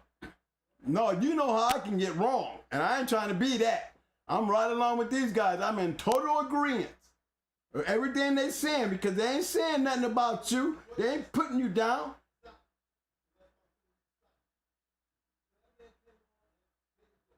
Bottom line. Now you got Mike on the hotline with the dude. Now you got Mike in there. Okay, see, Twin One gonna handle that. Trust me. That's what he do. No, I want him talking, bro. Yeah, you need to come on and talk to us. You definitely welcome. I've been on this show. He is definitely welcome to come on our show. He can call in. You want to call him a phone, call in and talk to the guys. But, oh my goodness, he got Twin One on his ass. Hey, y'all in the chat stalling him out, man. We ain't even on there. We trying to keep the peace, yo. Hey, he got the right, he talking to the right one. Just let me know. That's what I'm telling y'all. I'm letting y'all know. He's talking to the right one. Try to spark the bullshit before it get out of hand, man, because bullets don't go in reverse. I'm telling you, bro, hey, I ain't got nothing to say after this, man. I done came, you know, bruh. Okay. Hey, but it's all good, fellas. We can get back on our dog game. No, we ain't. Look, we gonna get back on that. Hey, I had a question for you. Hey, remember we were talking earlier about Bo, Champion Bo, McNasty and them Bo? The night that he knocked off that dog and we got raided? Right. Did they get Bo too? Didn't they get Bo? They got, yeah, they got both of them, bro. Bo was in the ring against the Cottinghams. That's right. I was there. And you know, King David lost that night too. Okay, Yeah, King David lost that night. Abraham, yeah, they lost with that King David that night. Okay.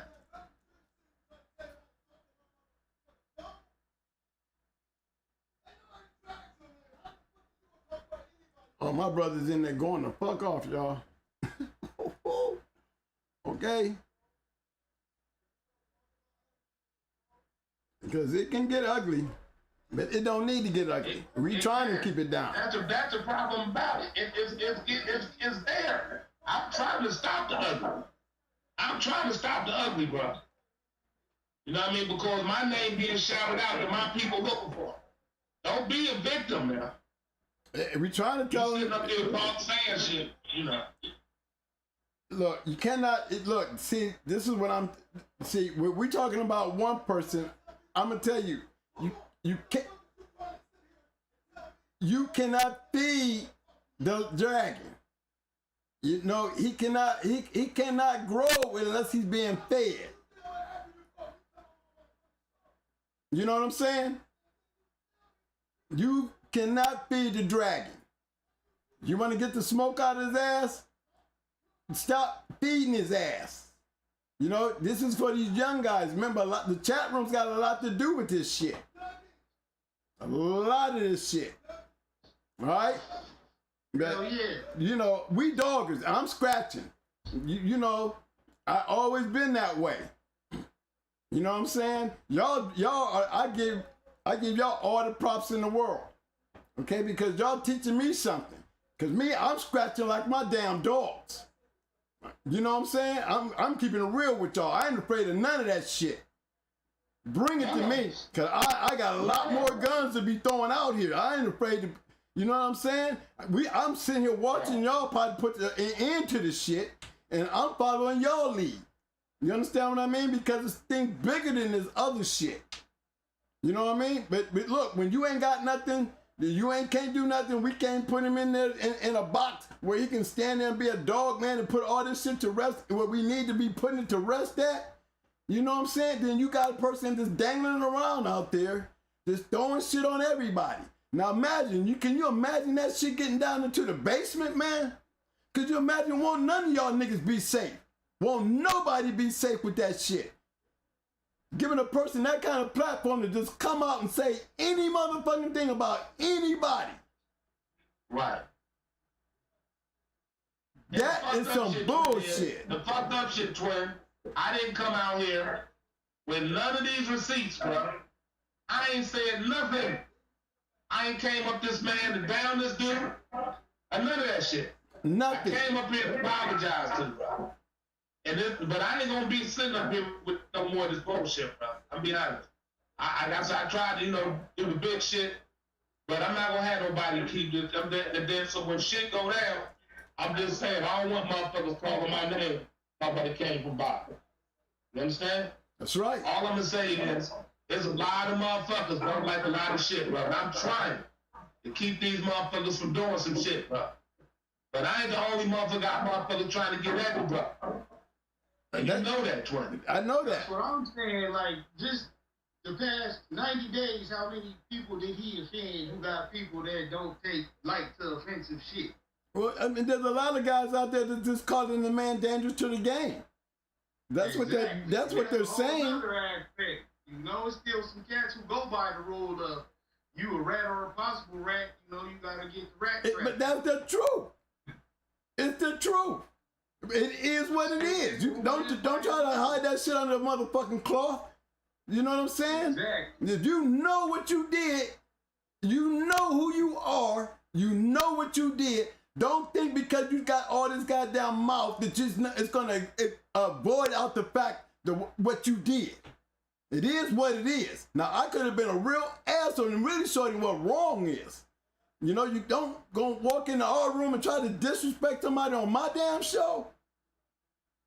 You know what I'm saying? That's what you call a person. He ain't disrespectful though. Like, just asking you to leave it alone, or if you still feeling that way, line up the fade. Like, line it up. It's a real fade.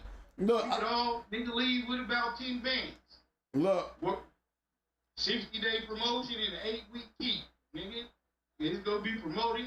We have back end on the pay-per-view. I got all that shit. We can line that up. Man, look. Scared of a street fight, but don't get in here and just ignore the fact that I said it's a call out with your name on it. We can eat, but to get in here and troll and talk some shit like, nigga, it's not gonna happen. You just gonna ignore the fight for it? It's a real fight could happen and we can get paid. You scared of the gloves too? I know you scared of the killers coming to your people's house looking for you. If you're not a gangster, you supposed to be. But don't be scared of the demand one-on-one fade. It's going to be a ref involved, so it ain't like you're going to get in there and get killed if you start losing.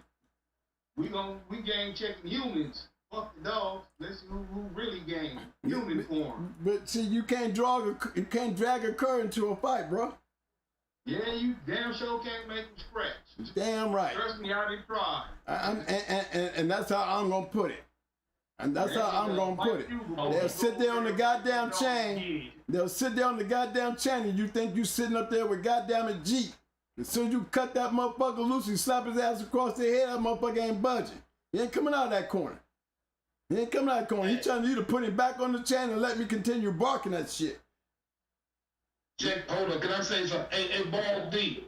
You're right about that. A person would be incriminating themselves if they said brothers don't go in reverse, whatever. The thing is, boss, dude, this. We grown men, bro. All this, I ain't never known nobody do it. Like, we didn't do all that talking, bro. If somebody want to do something, do it. The talking that's not what grown people men do, bro. You know that. So when a lot of people hearing shit, like I'm out of the country, but I got a lot of motherfuckers that are. And Twin the one got and told me, Bob, I'm getting calls from your people. Say it again, Twin. Where is my people calling you from? You know what they calling me for? Questions. Like I'm They supposed to asking know. you what? Where you at? Now I don't know why they would figure out I would know. So what I'm saying, brothers, is this is not a joke, man. I came up here and to be the bigger man and apologize to a drink that me and Bro got on Facebook. I don't know what else to do past that, bro. So like I said, to go on is to me, I'm done with it. You understand what I'm saying? I didn't come up here and say not one word bad about that guy. Even though I didn't have my fucking my pictures put on there. We called every bitch and pussy. There's not one motherfucker was saying my face ever. Never. But I ain't even care because I never listened to it. I just heard what people told me. So I came up here, brother, so that we could goddamn bring this shit down. They're saying, oh, I'm gonna go shoot that motherfucker. Bullets don't go backwards, not incriminate. Learn the laws, man. Especially if you ain't never been in trouble. Only way I know that because I've been in a lot of trouble. And I didn't beat it before. Took shit to trials and all. Yes, sir. So Me that's too. not incriminating. That's a fucking word to the wise because they don't. If you already think motherfuckers coming at you to kill you, then take heed to bullets don't go in reverse. Stop the bullshit while it can be stopped. LOL that shit. Now y'all. Well, if they ain't getting it, they will get it. We didn't did what we supposed to do. We came in here talking about some damn dogs and trying to put some shit down to the rest.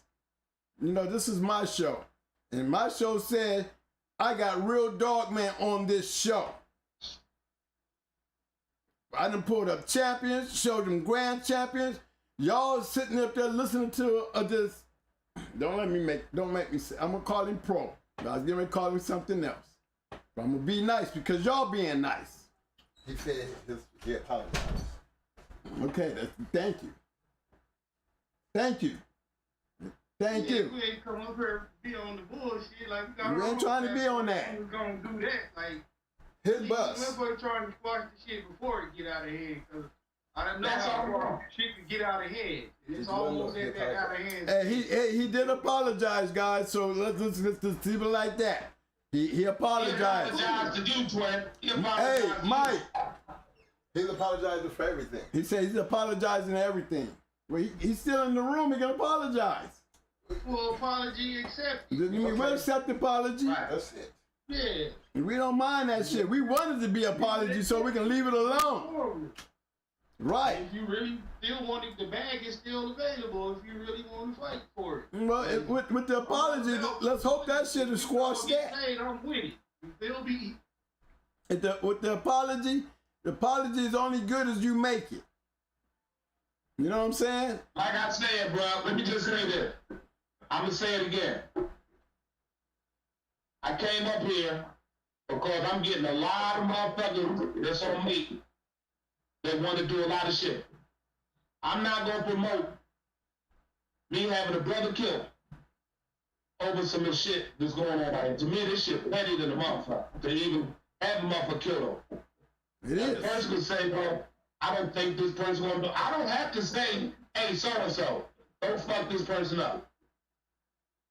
Bro, when you got love from motherfuckers, they do shit and they gotta say, man, I ain't trying to have nobody hurt nobody over this shit, man. Like I said, if I did something to Pro and said some shit that pissed him off on Facebook, I'm a man. I apologize about that, bro. I could have hit that brother up, like I said, on his phone, on Messenger, and say, hey, bro, the reason I'm upset and saying what I said about your show is because people coming back to me telling me things about Tyrone that if you would have asked around, you could have found the truth. That's it. So when I said something, I was out of line. Like I said, I'm a man enough to say I apologize.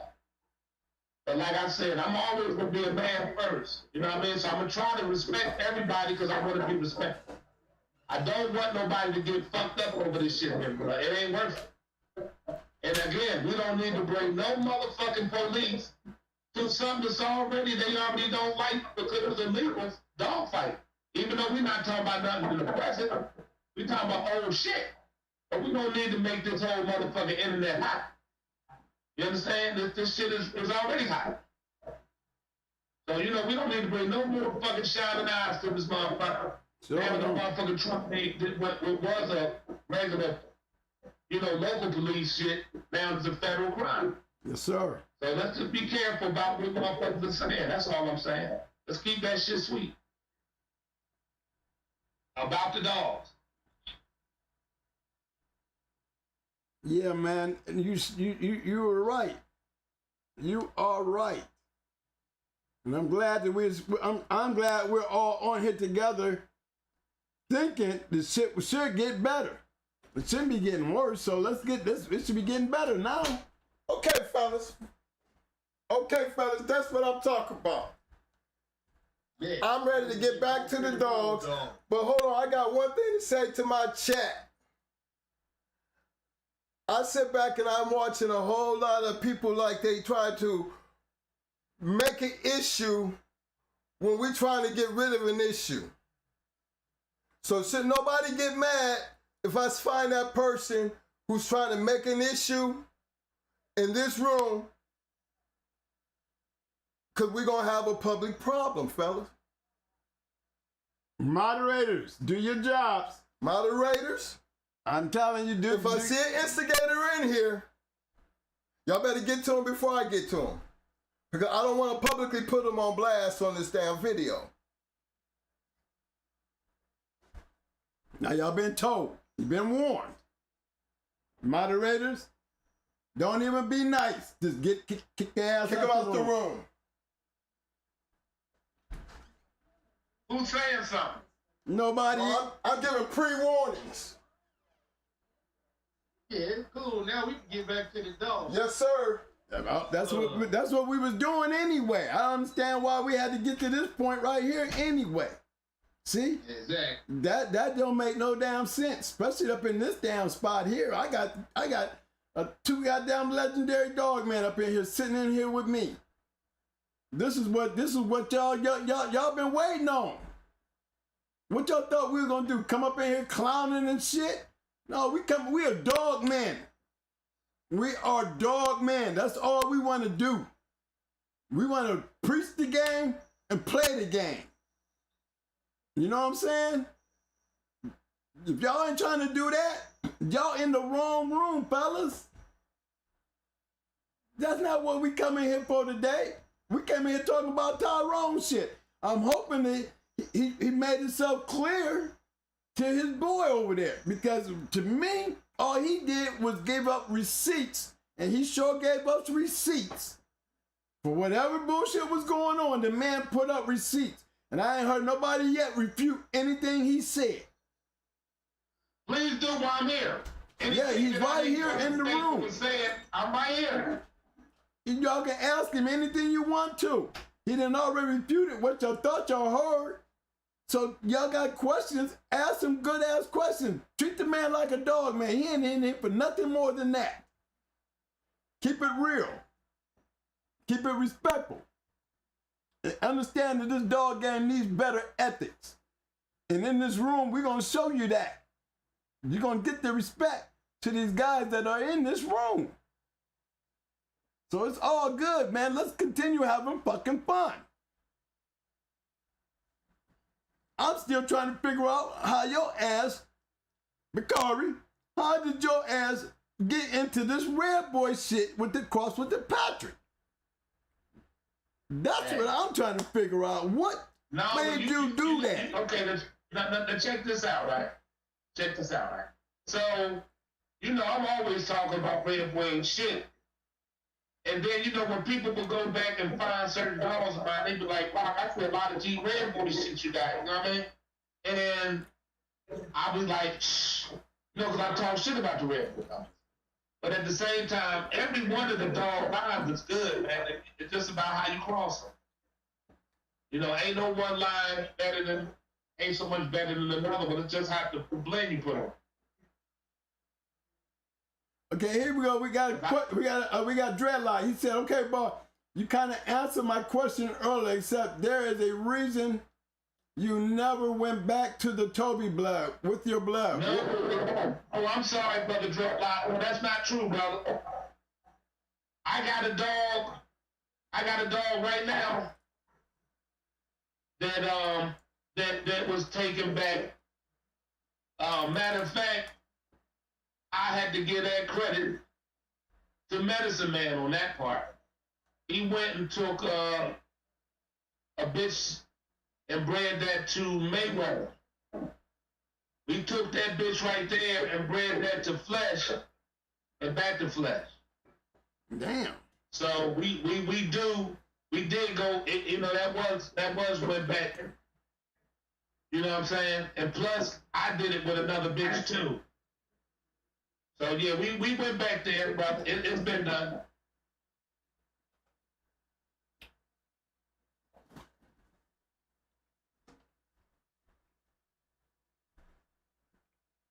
The Lord said, let there be some goddamn pedigrees here. Okay. And the Lord said, let it be pit bulls. Cause I really liked that cross, man, when you took that Rick Rude and went into that damn Jeep shit. You caught me on a loop on that one. I'm looking at it like, you know, I had Pretty Mama. Now that red boy I had in that bitch, I would have never thought about crossing that shit. I would have loved to have some of this shit y'all fucking with, man. I see our crosses that I would like to see some of that shit cross with Mayday if you want to know the truth. Because these is killers. Hey, I'm gonna show this shit when we get off. We got shit bring it all up. Excuse me, let me try to answer this question, brother Jack. What you say? He said Bakari was the best outcross you did with. I'm gonna tell you. Hey, Jay, let me tell you a agreement I made, right? It was 4 in the litter. I took Tyrone to a bitch named Lulu. Lulu was on for track down brother Luke Jack to a Carl Mims bitch off a case of Red Boy Snooty bitch, right? We had 4 puppies. They was 3 months old. That was the baddest shit I've ever seen in my life. I know it sounds crazy, but at 3 months old, they was trying to take each other dicks and vaginas off and taking holes in each other the size of a 50-cent piece, everything they hit. Well, a person came in my yard and gave him part, bro. So the best cross I did is taking Tyrone back to a half brother and the snooty red boy under that. That was the best shit I seen off of Tyrone. No. What didn't you cross that into some mem shit, or was that some shit we were talking about earlier? What was that? We were talking about that mem shit. I'm saying that was the best. Those were the best shit I've ever seen out for that shit. I mean, out of the stuff from the Tyrone himself. Oh yeah. Now what was that again? Now when it comes from the blend that was done with Tyrone to make Grand Champion flop, I would have to say that was the best. Yeah. The Grand Champion flop drink when I took, like I said, taking Tyrone's son and daughter. I mean Tyrone's son to his little mate sister daughter, made Miss Rage and took that to Rick. I took Rick Rude, like I said, and Patrick Michael Bay, which was a Bolio Maloney bitch, to Rick Rude. And then I took Ruthless Roof and bring that to the Triple Bread Tab, so that was Tab the symbol, the Biggie, and that made Dirty Red. Like I said, those crosses, that shit that produced Flop Emitter was about the nasty. So you ain't gonna become an 8-time winner, 5-time best in show for nothing. That's right. And like I said, her brother was better than her. He just put all his fucking teeth out and fucked his teeth up, you know. So that was some pretty good. The blends, I'm gonna be honest, I like a lot of the different Red Boy Bolio crosses to the Tyrone shit. It pretty much got the best, but And like I said, the best Tyrone shit comes out of top water shit off the stolen raspberry stuff to Igor. And that's bartender Big Mike and the boys out that way. They created the best Tyrone shit I seen. Yeah. You said the Big Mike boys? Yeah, Big Mike and bartender. And that's coming by way of Jesse Hunter's dogs. Now, how was that? Now, I'm trying to find that pedigree. Is it out there? I sent you the thing. If you pull up, it was the Stoley's Raspberry breed. And that was off of Jesse Hunter's dog. Yeah, I seen that. And then they took that 2-time winner Igor, and that produced G Baby and all of them skis and them, and the stuff they created was some damn good house. Yeah, I was looking at that White Sox dog, you know, because, you know, I mean, that guy that had the White Sox dog was good friends up in Philly. You know, that Jeep son off of, his name was Black and White Sox. Yeah, he was. I'm sorry, bro. What was that? The Black and White Sox dog. The son off of Jeep, the last son off of Jeep. Oh, Blackie White Sox. Okay. Right. Yeah, his owner, man, he was real good friends, man. He actually had a. Hey, pro. Hold on, wait a minute. Hey, pro. I came here in peace, brother. Ain't nothing peace with you, baby. I ain't got no hate for you, bro. Got no hate for you, bro. I'm just telling you that as a man. You understand? Ain't nothing but love coming from this way, bro. I ain't come up this motherfucking batch. You feel me? And this ain't me coming as no bitch, bro. I ain't never been one. But I'm gonna come as a man. Like I said, if I said something that was offensive, I'm gonna come and I apologize. You feel me? So that's what that is. That's all I got to say about that. But that other dude who I can't talk about, Foundation, he can deal with me however you want to get with me, but he can leave you out of it. Right. That's all I got. That's all I'm asking. All right. Okay. Now, how did that? Thanks, Brother Landon. Chat room, we need to know. Y'all got any questions? Please bring them to the forefront.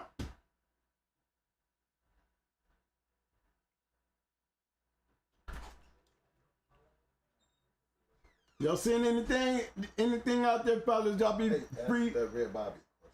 Hey, Red Bobby got a question out there. Somebody pick up that Red Bobby question for me. Ram, BAKARI, see if you can get that Red Bobby got a question. What the brother asked? What he asked, Mike? It's pinned up there. It's pinned up. It's up there on the pin. He said, what's your thoughts on the untested brood bitch? Salute to Red Bobby. Well, I mean, only time I fuck with normally untested bitch is if she's inbred. Mm-hmm. And I think that she's real wild and crazy acting, and I don't want her to kill my puppy. Because at the end of the day, I'm gonna check through anything anyway. Okay. How you say?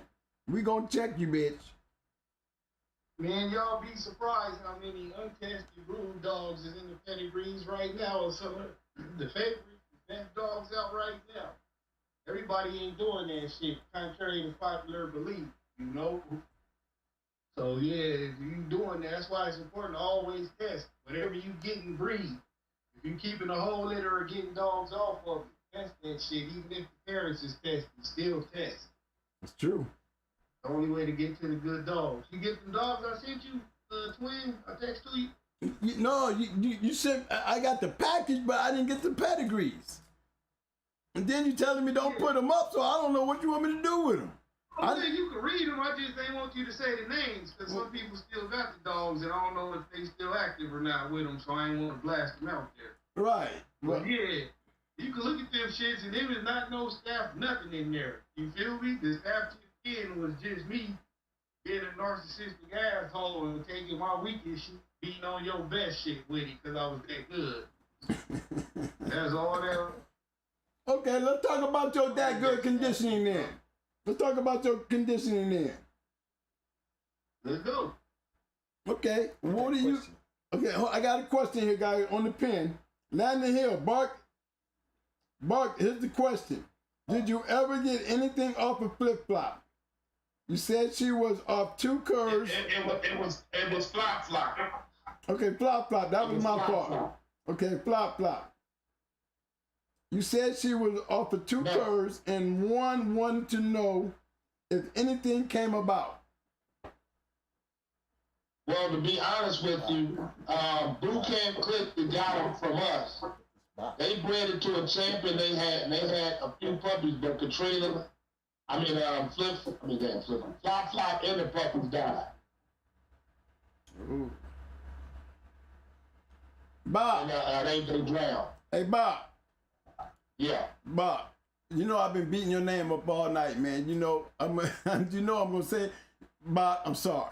I'm getting old, and the words don't come out my mouth very well. You know what I mean? I want to say it the right way, but it keeps slipping around. All right. So no disrespect to you, bro.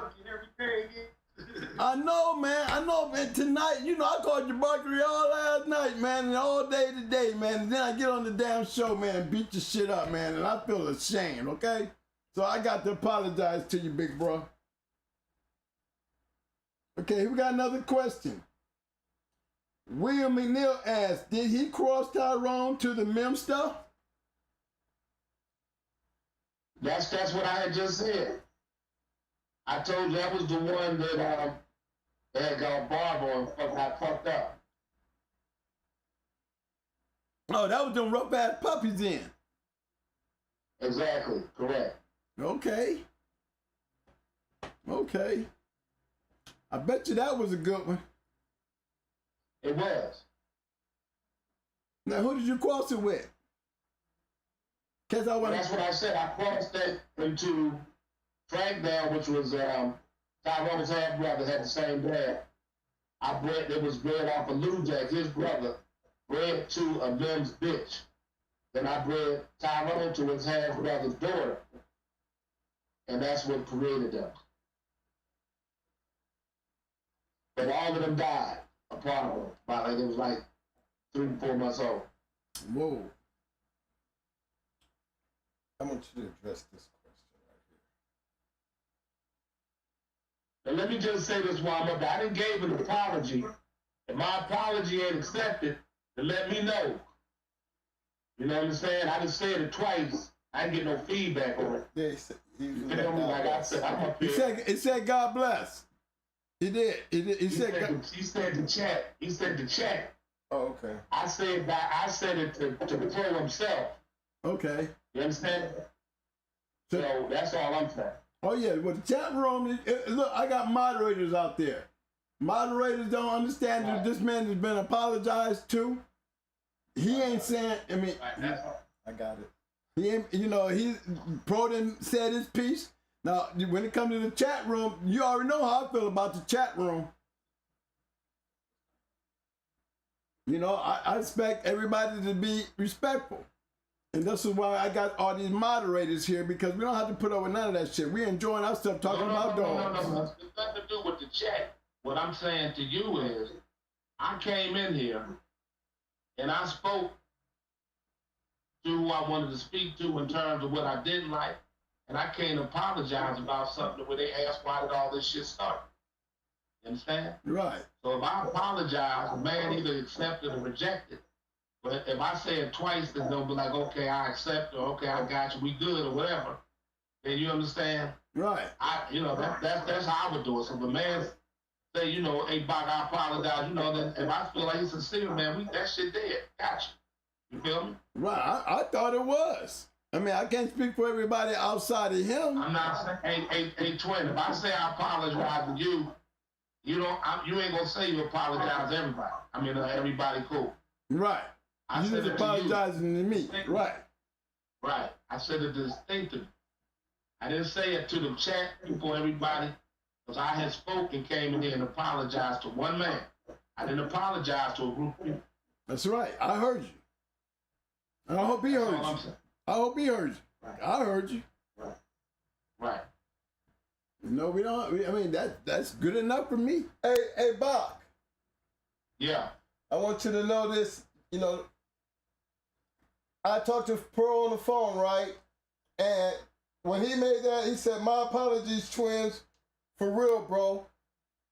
It's only because he was not only apologizing to me, he was actually apologizing to you because I asked him to." And so when he said, "My apology, twin, for real, bro," he was letting me know he's really telling you he's sorry. Now, I don't know because he didn't put your name there, but based on my conversation, he understood that, or he wouldn't have never came back and put that in there. So I just wanted to clarify that for you, okay? No, I hear you. I'm just saying, you know, I got you, bro. If I speak to you, and like I said, I didn't come here to apologize to the chat. Right. I didn't know the chat apology. No, right. We on that too. I'm on that too.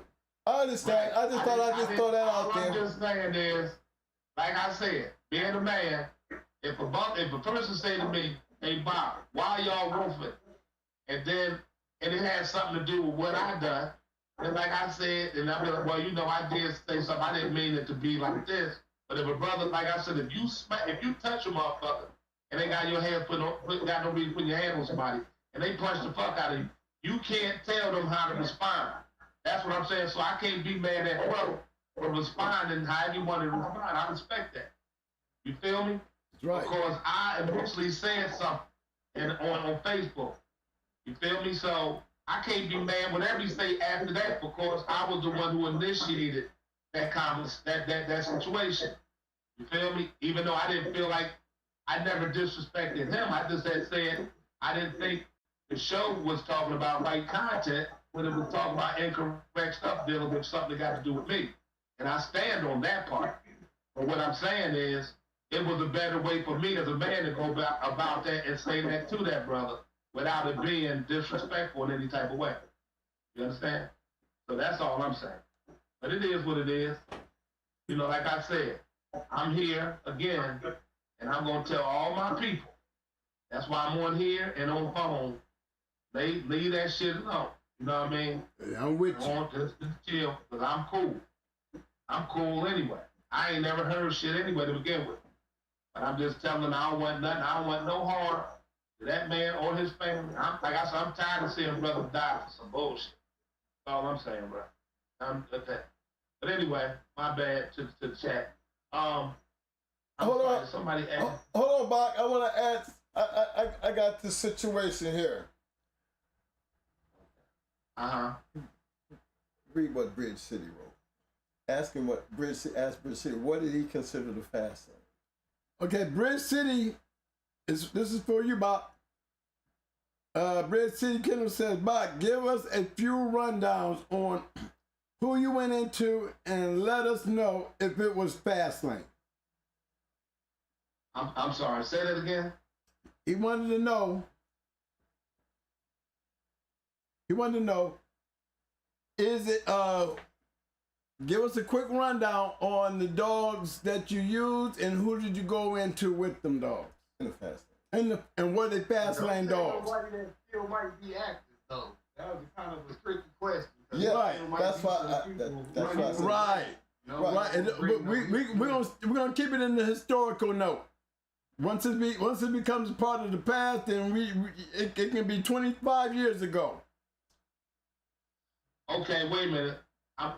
Let me get to Brother Jimmy Chu first, if I can. Go for it. He said, who was the most respected man or camp of your town? And then said the certain camp that you knew. Okay, Brother Jimmy, I can't say like there was one predominantly person ever in the game in that town that held that much esteem of being just, you know, the guy or woman. It was so many of them. Mm-hmm. You understand? And so, I mean, when you talk about STPs, we faced them. We killed them in the boxing 40. Then we faced this boy who got bad. We killed him out for San Toro. Then we killed him in 46 in the box. Then my boys from there was his boys, the Jersey boys, which also esteemed good dudes. We see all of that, a lot of the stuff, backstreet, different stuff. We stopped them in 19, right after they called themselves getting in it. I mean, we beat the Cottinghams. We beat the Gusto boys. Crenshaw was scared to go into us, but he would come to my house, him and Irish Jerry Tant and Jack Kelly to see me match dogs, but Crenshaw didn't want to go into it. I mean, there's a lot of dudes that was good, man. I mean, all the people I mentioned was bona fide killers. And that's just in that area, man. I mean, you got people like Schoolboy and them back over there, Pineapple Kid, Tito's. I mean, all them people out of Cali was beasts, man. All of them motherfuckers in Arizona, Texas. I mean, Chicago, Ohio, Detroit. There was so many bad people, man. It'd be hard for me to just say one guy. And I'm just, for some of the people that I mentioned, I'm just saying those are household name people that I mentioned. And I respected all them guys, man, that we went into. You feel me? Mm-hmm. I mean, like I said, beating Tanton them wasn't just easy jobs, bro. You know, beating those type of dudes. You know what I'm saying? STP ain't no easy task. Cunningham ain't no easy walk. After the Cunningham was some tough cookies. We beat them in 2 minutes and beat them in 19 minutes. You know, I mean, they was good though. You get what I'm saying? So I can't say who was the toughest because all of them were tough. All of the dog dudes, like I said, it was tough, man. I mean, fucking Danny Burton's and fucking Norman. Goddamn. It's just too many. Goddamn Mad back in the day. Goddamn DSK, they was a motherfucker, man. Mm-hmm. Martin was beast, man. Them boys from out there was beast, man. I mean, it's just too many to mention. It just was a lot of, all them LA Dream Team, they were some bad motherfuckers, man. All them dudes out of Chicago. Buffalo and them was beasts, man. There was a lot of motherfuckers. Ready to Rumble wasn't no walk in the park either. Ready to Rumble, man. It was, brother, it would be too many for me to mention. There's no way I can mention that. It was too many of them, man. You know what I'm saying? You be lucky to beat somebody. That's right. They don't understand. You lucky. That shit was, you running that motherfucker like, woo, made it through them. You know? So, all of them was bad, man. To be honest, back then, it wasn't too many goddamn cookies to just go out on and think you just gonna find somebody, because those people back then was goddamn, they was into their craft, bro. Yes, sir. You know, there was a lot of them out there. I think it was more fast lane than the game has ever seen in a long time. It was full of fast lane. There wasn't none of that shit walking through the park. I'm gonna tell you what I felt like it was. When you got your program down, it really don't matter who the fuck you go into, because you can lose either any day. You can lose to a greenie who went out there and got him a good dog in his yard, and he getting out there and make him a name.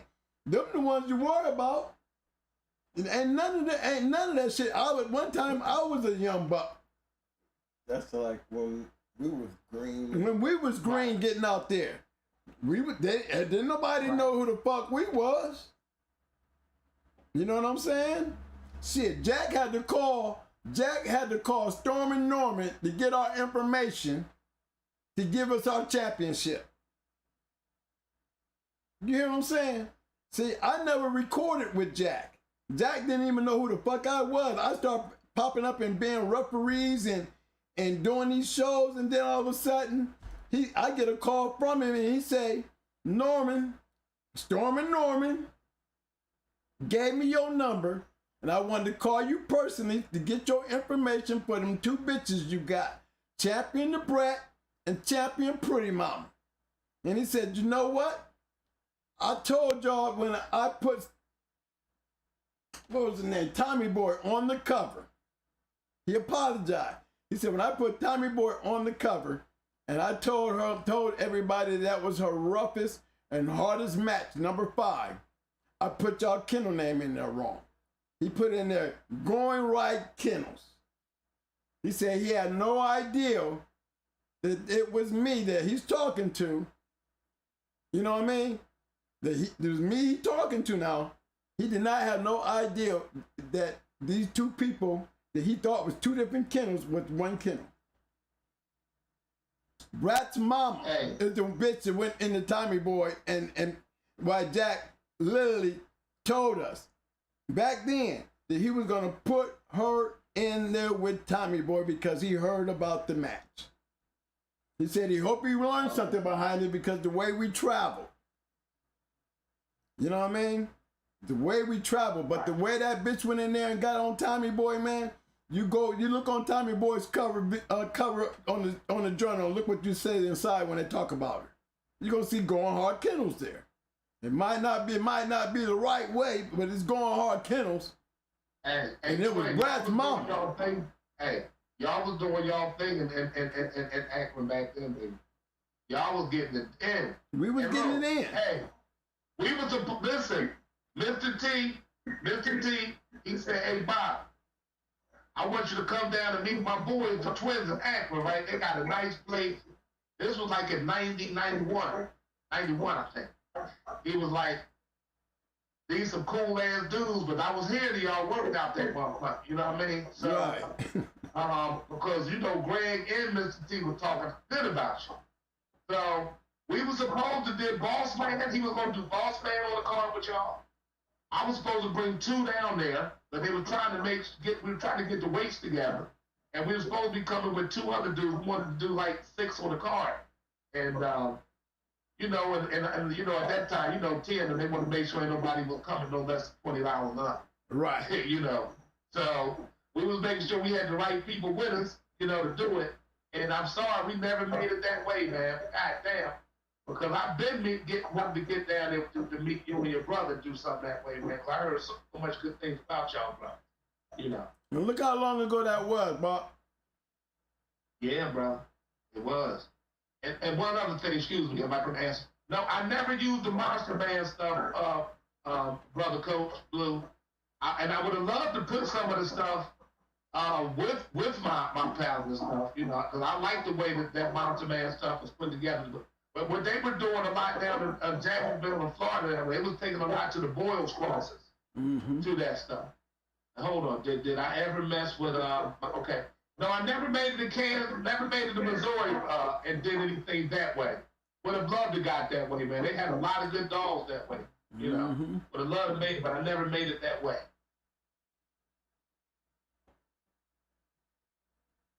I know. Oh, man, what we got? We got Boone on this motherfucker.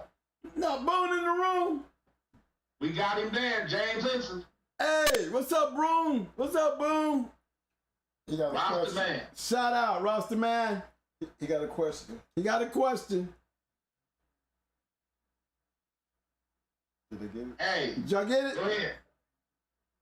It's in the pen. What did he say? It's in the pen. Here. It's pinned up. It's pinned up. Y'all want to answer it? Or want me to ask? I go put it out there. What Bo saying something? Yeah, Roster Man said, hey, Ram and Bob, what was the driving force for each one of y'all?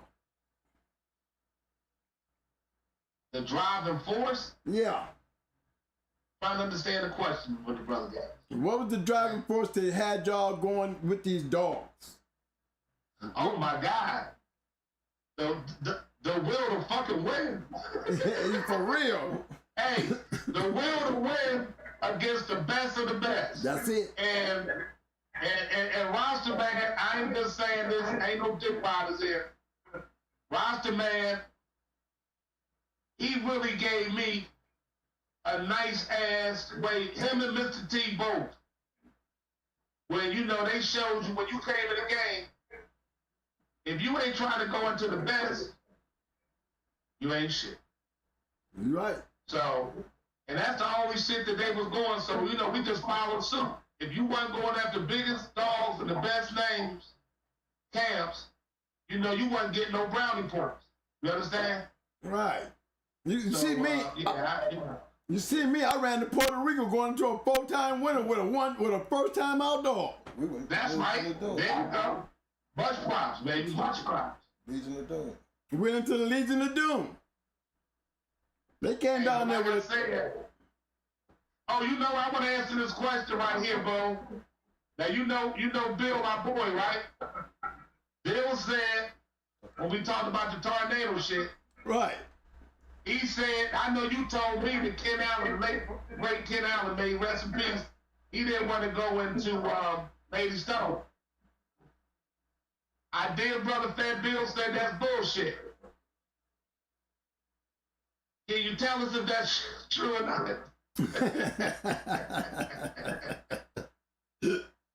Okay, Boone, it's your turn, baby. I say though, my competitive nature too, that's what drove me. Like, I'm competitive as fuck, bro.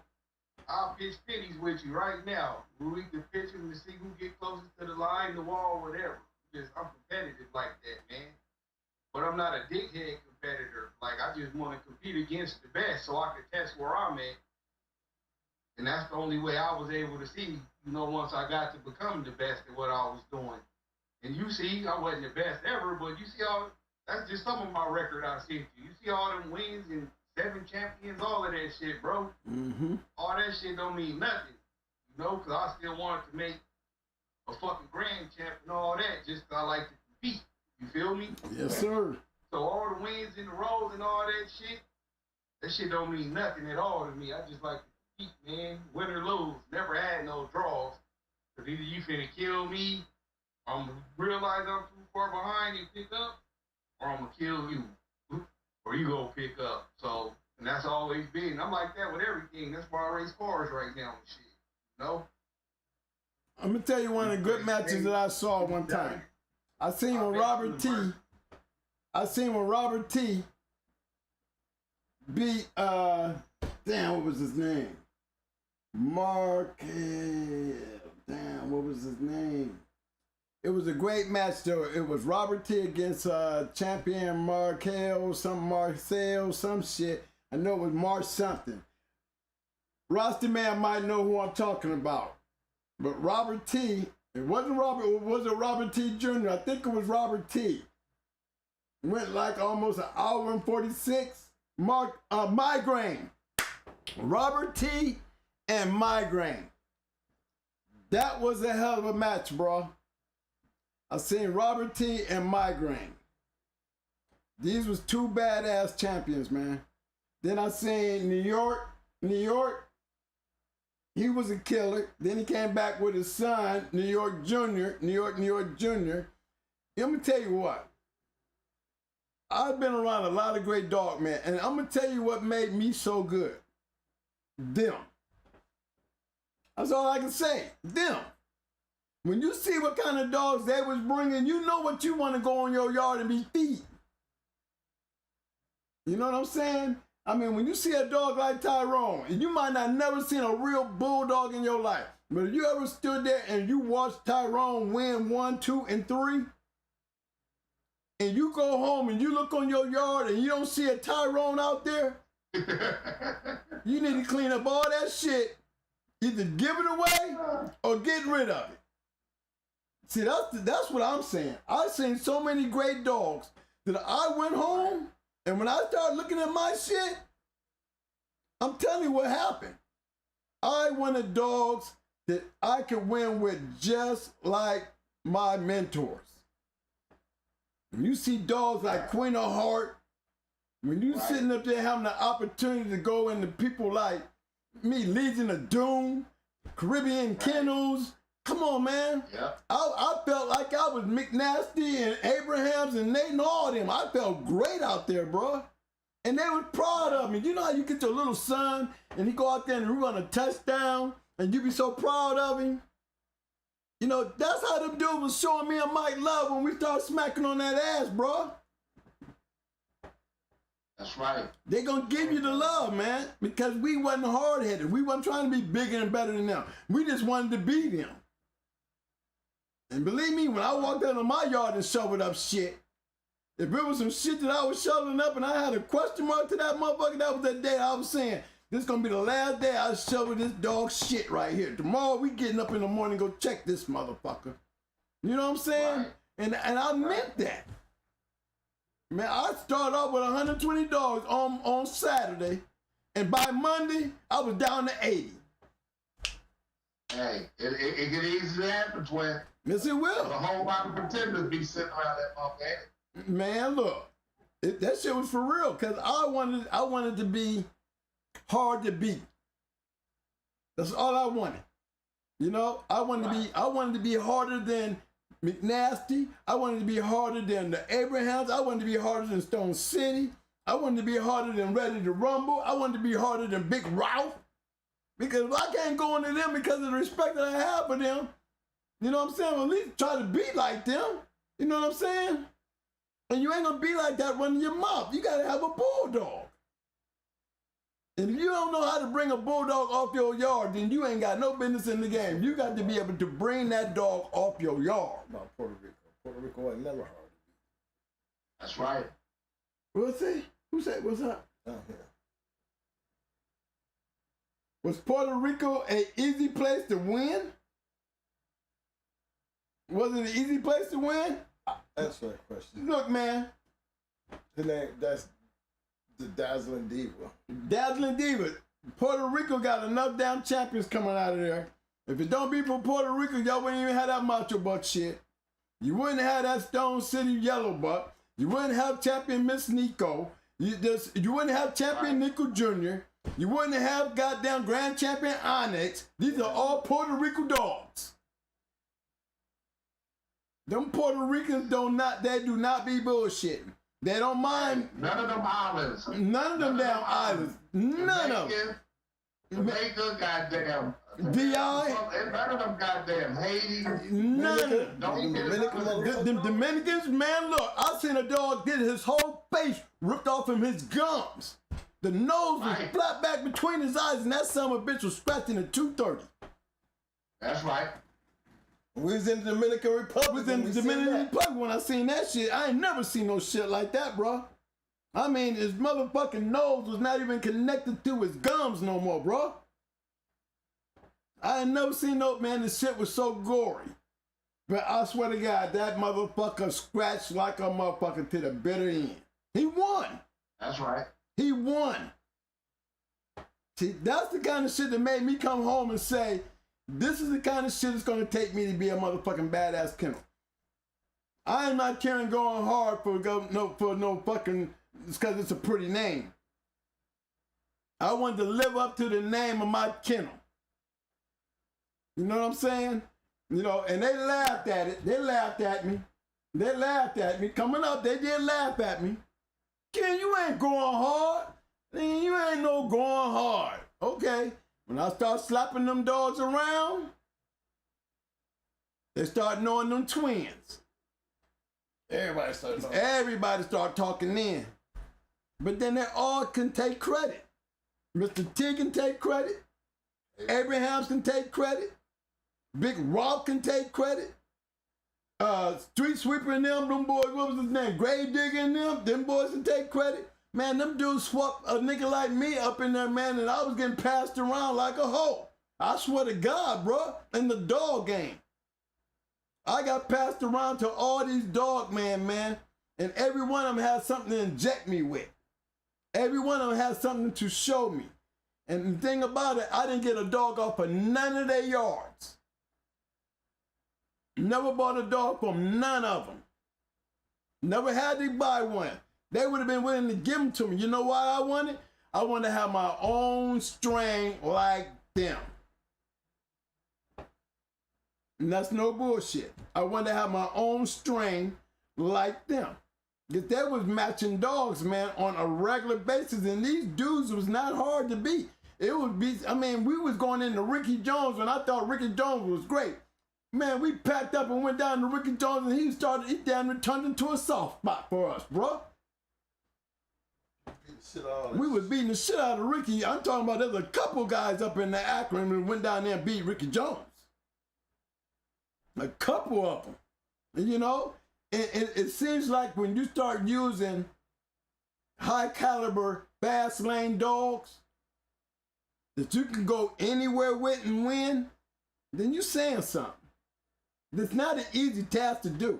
They don't understand how easy, it ain't easy becoming a champion if you got to be knocking off some motherfuckers out here that's just as bad as you. You know what I'm saying? Because you don't know. You just do your job. Me, I just wanted to do my job, win or lose. Win or lose. But I really did pay attention. I really did pay attention. And I respect the game. Will always respect the game. You know what I mean? I thank God for even you guys. Look, I'm sitting over here. Look what I've got in my room today, y'all. Chat room. Come on now. Look what I got in the room today. Look at all the people in the room. This ought to be a church. It just ought to be a fucking church. Because how are you going to get these many great dog men in one room? I ain't even 7'8", and I'm doing 7'8" shit. And y'all, come on now. Come on, man. You got to give me the love, man. Shit. I just added all them guys to my repertoire of my years in the game, man, and how it still flow. If you're a good person, they gonna treat you like a dog man is to be treated, man. They gonna respect you like a dog man. And believe me, it works because look who I got in my room. I didn't have Fat Bill come through here. I didn't have all the great ones come through my room. All the great ones. To me, and we gonna keep coming. Keep coming, twin. I want y'all to, man, because I need y'all to, because we can change the game. What's up to my man Slate? Live life real, something. Live life real. Is he gonna behave today? That's my man. Is he gonna behave today? I'm waiting. He's been acting. He's been naughty lately. I just want to see if he's gonna behave today. And I want to give a special shout out to Pit Dog, because I throw him in that category of the great one. Oh yeah, we forgot about Pit Dog. Pit Dog, I ain't gonna forget about you, man. I know you gonna ring my damn phone, so let me put it out there. Pit Dog, Wally, come on now, and Jigger. That's all I gotta say. Wally and Jigger. You know what I'm gonna do? Hey, twin. What's up, Bubba? Hey, twin. What I'm gonna do? I'm gonna start like every now and then on 78 in here. I'm gonna donate some dogs I put together and rack them up. Woo! Better stop it. Hey, I'm getting in that raffle. Get in the chat, Red Bobby, and get that spam out the chat, man. You need to come over here dropping them online sex links and shit. Oh man, what the fuck? We got a pervert in the house. Yeah, we got our own porn sites, man. Come on now. Yeah, They got him, man. they got him, man. Let my boys go to work, man. They got him. I got soldiers out there, bro. I got a Marine out there. I know, but we cooking so good, you might have been doing more listening than looking. Right. See, I tell you, hey, and while you sitting up there talking about y'all got your own shit, y'all need to slide some of that shit over here, man. You know, I like to peek and sneak too. Shit. But what it is too, man, we got the, I don't know if I can mention this, we got a brother that's on death row. He's a bulldog and shouldn't even be on there. And I'm gonna go ahead and try to do this, man. I don't want the money. I just want to donate the money for the brother to get some legal assistance. You know what I mean? Yeah. So that's why I'm gonna go ahead and see if I can get other people. We can get some of these dogs and whatever the money is, man. Just go to the brother, man. You know. Yeah, man, and that's something we should all get together and do. We should get that. We should start doing a little bit more of that as a unit and as a whole. You know what I'm saying? We pick certain motherfuckers, man, and we make that happen. Remember, the game is only strong as we make it. Hey, wait a minute, hold on. Hey, Boom Rasta Man wanna get up in here, but I ain't got Rasta Man as a friend on my message. Anybody got Rasta Man as a friend on their message, they can bring him up in here. Yeah, bring him up in here. Oh yeah, I'm jacking off now, y'all. No, y'all ain't. Ooh, I'm skiing all over the place, man. Y'all just making me feel like it's my birthday. It ain't even my birthday. Let's see that we get him up in here. Right, it ain't even my birthday. I'm getting treated like it's my birthday. Bring them all in. Hey, Mr. Garcia, I ain't forgot about you either. Thank you, and salute to you too. Because he always comes back in the back street. He always pop up in my comments. He always pop up on my emails letting me know that I did a good job. So I really want to sit there and let Mr. Garcia Schoolboy know, salute, sir. All due respect, always been a fan. Always been a fan. And for you to stop in and holler at me, man, I'm telling you guys, I mean, I didn't ever think I would have this day come. You know what I'm saying? Where I'm in a position here, man, to be around all y'all great ones. You know, this is what the game needs. If we could all get together and start putting some shit around here, we might be able to rebuild this shit. Hey, Boom, hold on. I'm trying to hit you up. It's saying no answer on your message.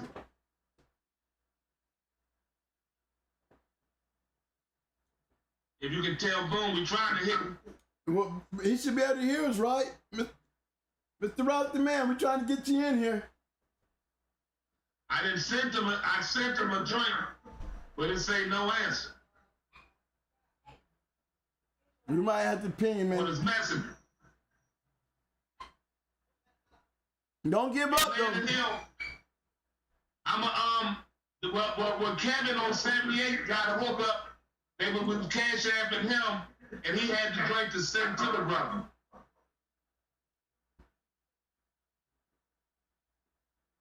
I'm sorry, fella. Well, you good? Man, it's just y'all got me. I'm really tickled to death, fellas, that I got all y'all up in this room today. You know what I'm saying? Oh man, it's beautiful being here. Like I said, bro, we trying to keep the peace and save lives, man.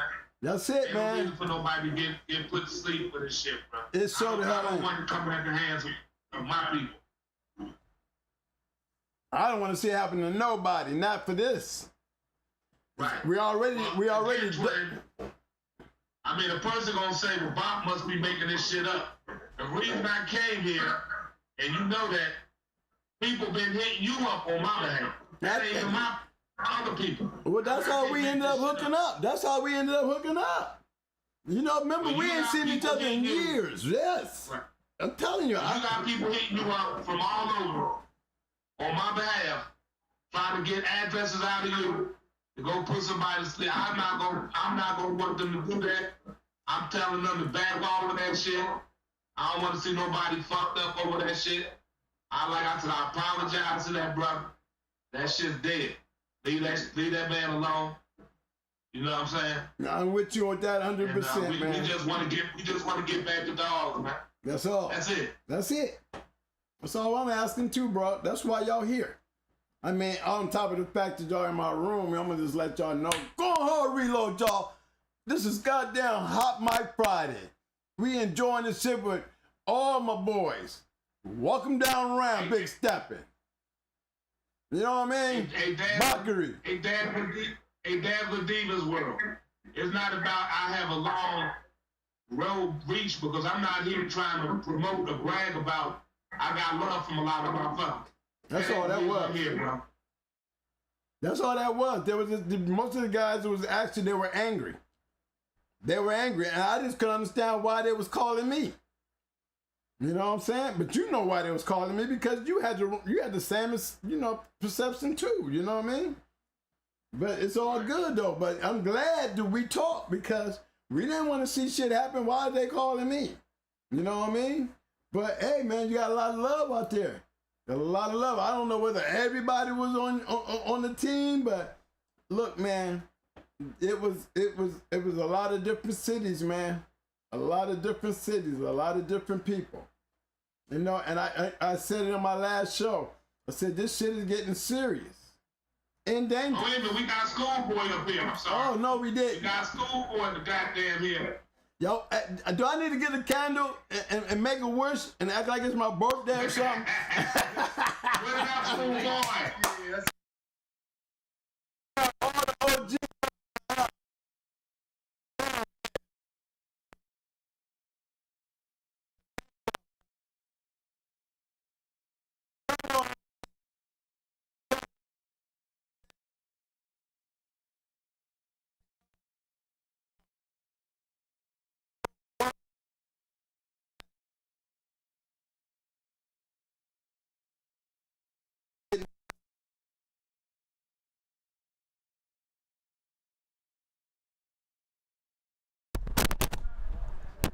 Okay, am I back? Yeah. All right, guys. I was just saying, I'm a sick man. I done had a rough week. Things have been real hard on me, you know? I go to the doctor next week and they're gonna try to find out what's killing me. Cause I'm getting worse. It's starting to speed up on me, y'all. But they trying to save me, so I'm gonna be doing a lot of in the doctor next week to find out where I got this leak at. But you know, y'all made my day, man. I wouldn't care. I would not care.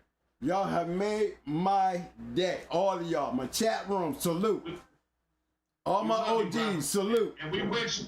And we with you. And we praying for you, brother. Believe that. Believe that, man. I'm trying to tell you. Hey, and you coming down here and spend some time with me, bro. You ain't going nowhere, goddamn. You coming to spend some time with me, and I'm gonna show you nothing but love down here, man. That's on everything. Mike saying I'm doing too much clapping. What are you supposed to do when you want to clap? You're getting on me about my clapping, messing up the sound. But yeah, I want to thank y'all, man. I really want to thank all y'all great dog men. This is what we call a historical moment for me. You know what I'm saying? Because I'm still just a new kid on the block. I ain't got but 54 videos. Yet, you know what I'm saying? But I got some of the greatest dog men, the legendary legends up in my room. And who can't ask for nothing better than that? You know, all that work that I put in back then, man, I was never meant to be a legend. I was just trying to be like y'all. Right. You know what I mean? And I'm dead serious, bro. I mean, I wanted to be like y'all. And you know you got to do that. You got to know what you're doing. You got to breathe and know what you're doing. You got to condition and know what you're doing. You got to raise, clean up shit, take care of them like you know what you're doing. You got to have dedication. You got to have motivation. Sometimes we put our families before our dogs before our own families because of our dedication. That's right. You know what I'm saying? And I really put that blood and sweat in this shit, man. You know what I mean? I really did put my blood and sweat in here so hard. And I wanted to back my name. I wanted to be a part of something just like y'all. Now, I'm listening to this shit today. Man, and this is not too many. I know I'm probably one of the few that got all y'all great asses up in one damn room. In one damn room. Do you know how much of a privilege that shit is to me, man? Do you know how honored I feel? I'm just letting y'all know. I'm honored to be here, bro. Thank you, bro. And look, I'm apologizing to y'all for not knowing who the hell this Twitch was. I would have been dealing with y'all months back. Shit. Right. I didn't know that was y'all, man. I mean, you just found out, but you know about us in goddamn Akron in 1989, 1990. That's right. That's right. And you know, that go way back, man. And shit, look, man, I knew Roster Man, because Roster Man know a lot of us from Akron. Yeah, he do. He know a lot of us from Akron. He know a lot of the boys up there in Cleveland and Columbus. Yes, he do. Yes, because we followed him. Right. I mean, he's part of some of the greatest matches of all time. I mean, you can pick up a book and see him in that book. When we so used to seeing a bunch of white people, not knocking the white people, but it's very sudden that we see a great black person in a book. That's true, bro. Hey, that's true. Now, I'm telling you, I've always seen Roster Man. He's always been, because he knew how to, he was a dogger. That's right. He was a dogger. Fat Bill wasn't scared either. No, I got to a lot of people have things about whether they like us, whatever. You can't, but the thing is, when it came to dogs, he was out there doing. That's all that mattered. I'm telling you, man. Right. Now, he might not like the Mayday, because he didn't like Mayday, but he did a story on Champion Pretty Mama, right? Yeah. He did a story in his magazine on Champion Pretty Mama, and it was a privilege for me to have my dog in Fat Bill's journal. You know what I mean? Vietnam, he put Brat in his book. Actually, he put Brat and Pretty Mama in his book. And these is my first real champions, you know what I'm saying? Right. And for them to show me the love, man, and mile swinging around there, man. You know what I mean? And sending me down here to Tom Ratliff when Tom moved from Columbus down to the Carolinas. It was Mama to put me on him. It was Mama to put me on him. You know what I'm saying? And so it's like, what do these new guys, these new young guys out here, they don't have all the people like us out here, man. And the ones like us, we step back because we don't want the trouble. A lot of them active old dog, man, they're not trying to deal with, they got their, see, when you start putting the game into a little circle, then that circle ain't no gooder than the circle that's around it. What makes that circle? So if the competition in that circle is no higher than that, you're gonna have some good dogs in it, but you're not gonna have no great dogs. Because the great dogs spread out. See, that's why I learned to travel, man. If it don't be for me traveling, I would have never met none of you guys. I'd have been sitting in that one little circle, you know, thinking I got some shit. And then as soon as I come out that circle and then went over here to this circle here, where all them fast lane boys is, and got my ass tore up, you know what I'm saying? Because that's what happened. Akron was a little town. When we got plugged into the fast lane, man, you should have seen. You should have seen the way them dogs, when I came out of North Carolina with those dogs, I'm telling you, I watched Akron grow into a beast. But let them know what you came out with, twin. Look, you came out with Atlas Brewer stuff, bro, with direct stuff off of Grand Champion Molly B, man. Yes, I did. Snooty and Molly B. Goddamn judo. Damn judo. That was my first dog, man, and I matched that dog at 46 pounds, y'all. Listen to me, man. That was, look, I matched the dog at 46 pounds. Guess what his actual weight was? What? 35. Whoa! No, but I'm a young dude. Dude called me out. 46. I got to put some weight on this boy. I got to get him up to 46. I'm out there walking and running him all in the car. I got the leash outside the car while I'm driving. Yeah, man, this is me. My young years. I had to thank Ohio Cash. Ohio Cash was the only, the man that walked up to me and said, boy, what is you doing? Do you know about conditioning? Do you know anything about conditioning a dog? I had no idea what the hell he was talking about. That's how I got into the game. Ohio Cash sat me down and started talking about conditioning. I sat there and watched him go down there and beat this dog called the Beast down in Tennessee. He went down there with a dog named Gal and beat this dog named the Beast. And the way I saw it, the way they was talking about the dog and the way they was betting on the dog, I thought Cash was going to get his ass whooped. There ain't no way in the hell. He's sitting over here teaching me, but, I ain't really riding on him because I'm still new to the game.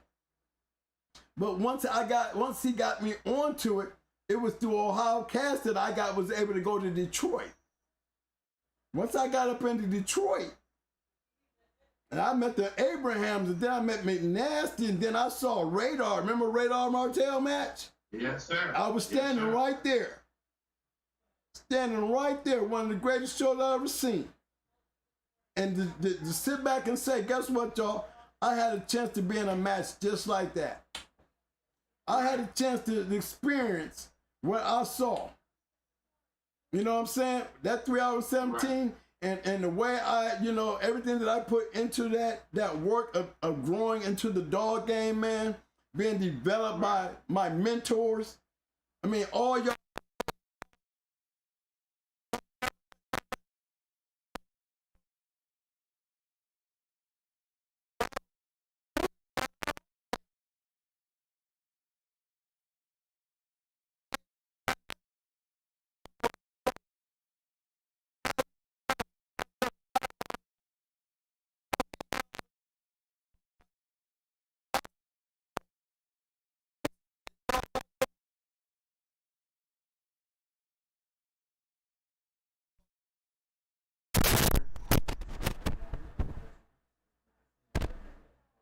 guys.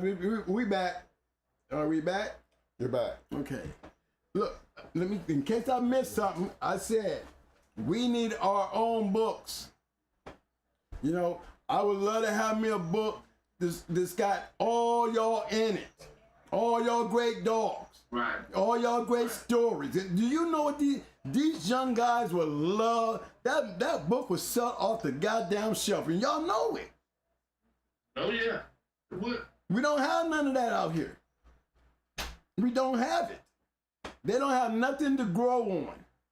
They don't have nothing to build from. You know, well, I got a chance for all y'all dog men in one damn room at one damn time.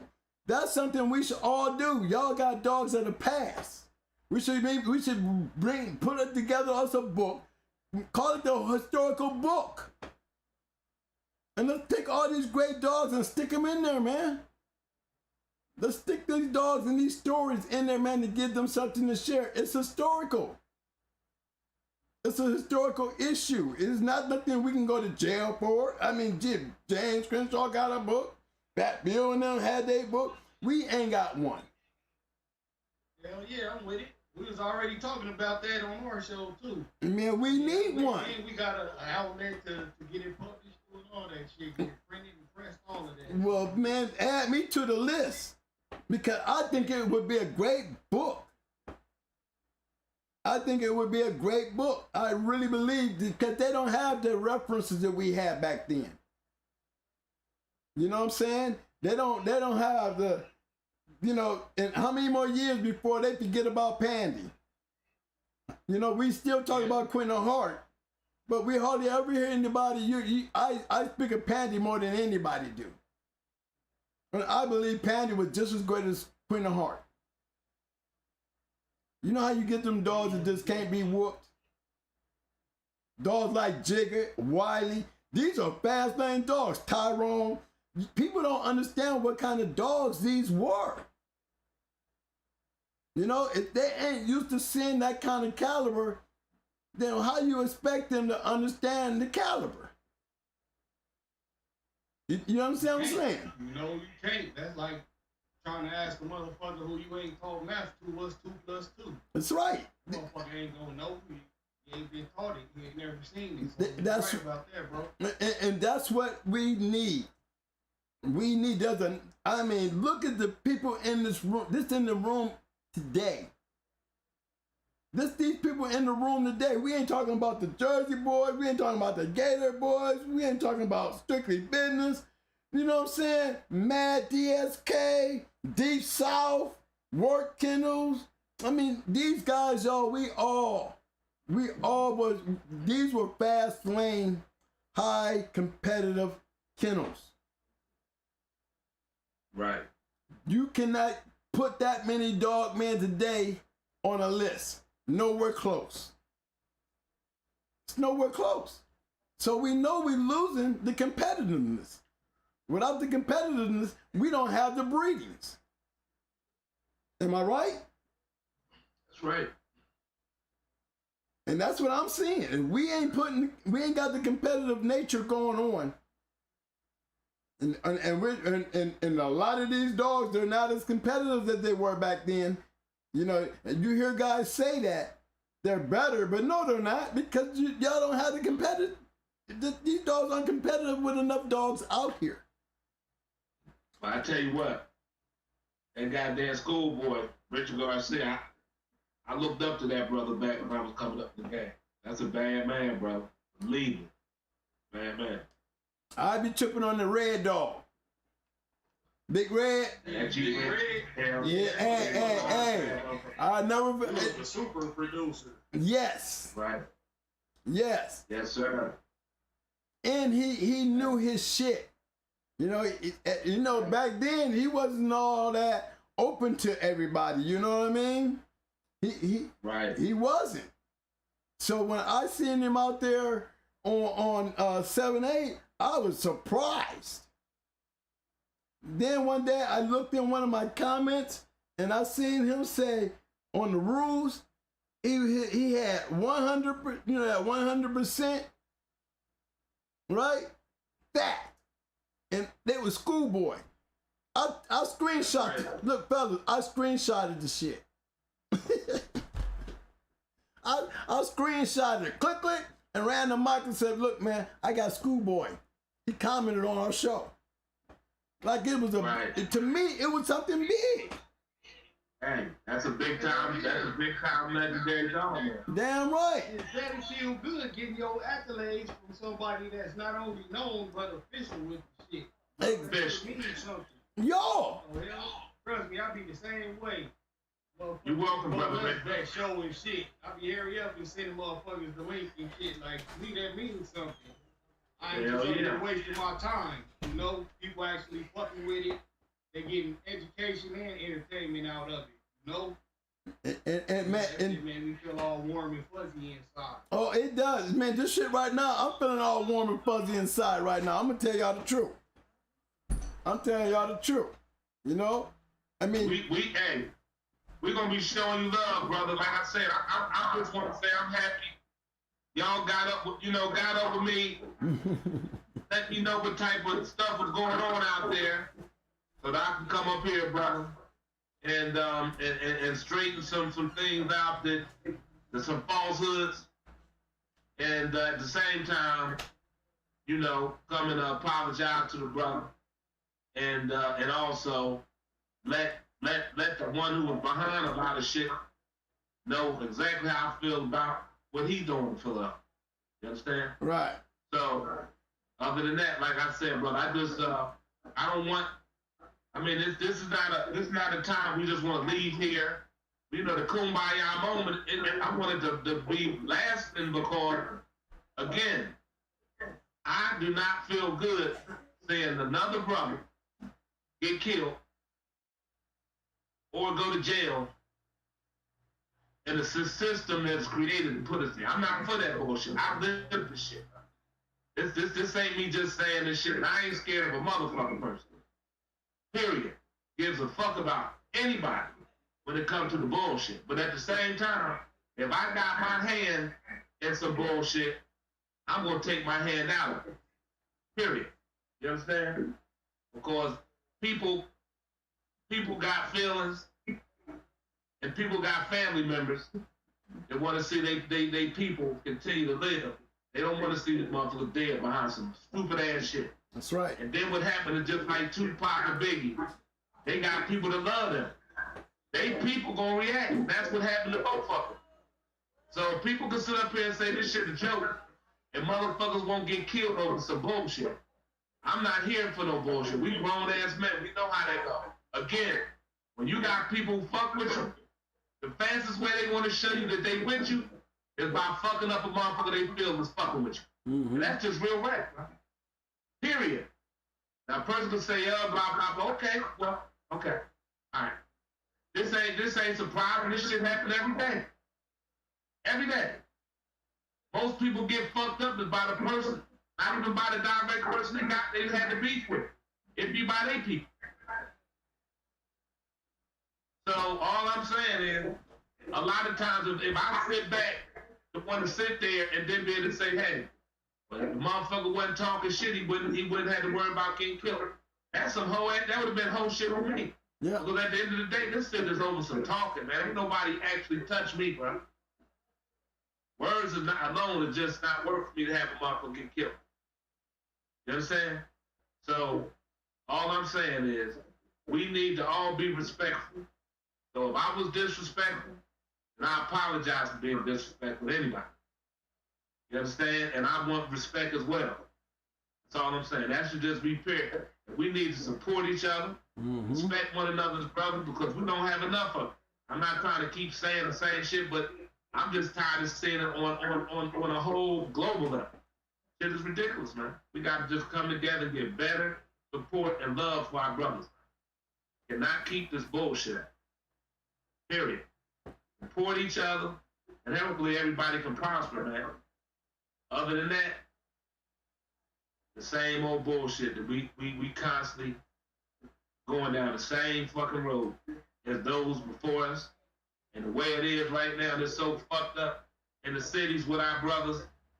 We gotta stop this fucking hurting one another, man. hating on one another. That's right. Hurting one another, killing one another. You know what I mean? We got to stop that, bro. Well, before we get into anything else, let me get this in here.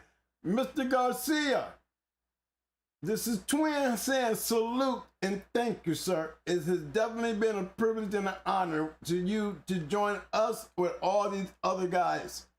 I mean, it just wouldn't have been right without him in here, y'all. You know what I'm saying?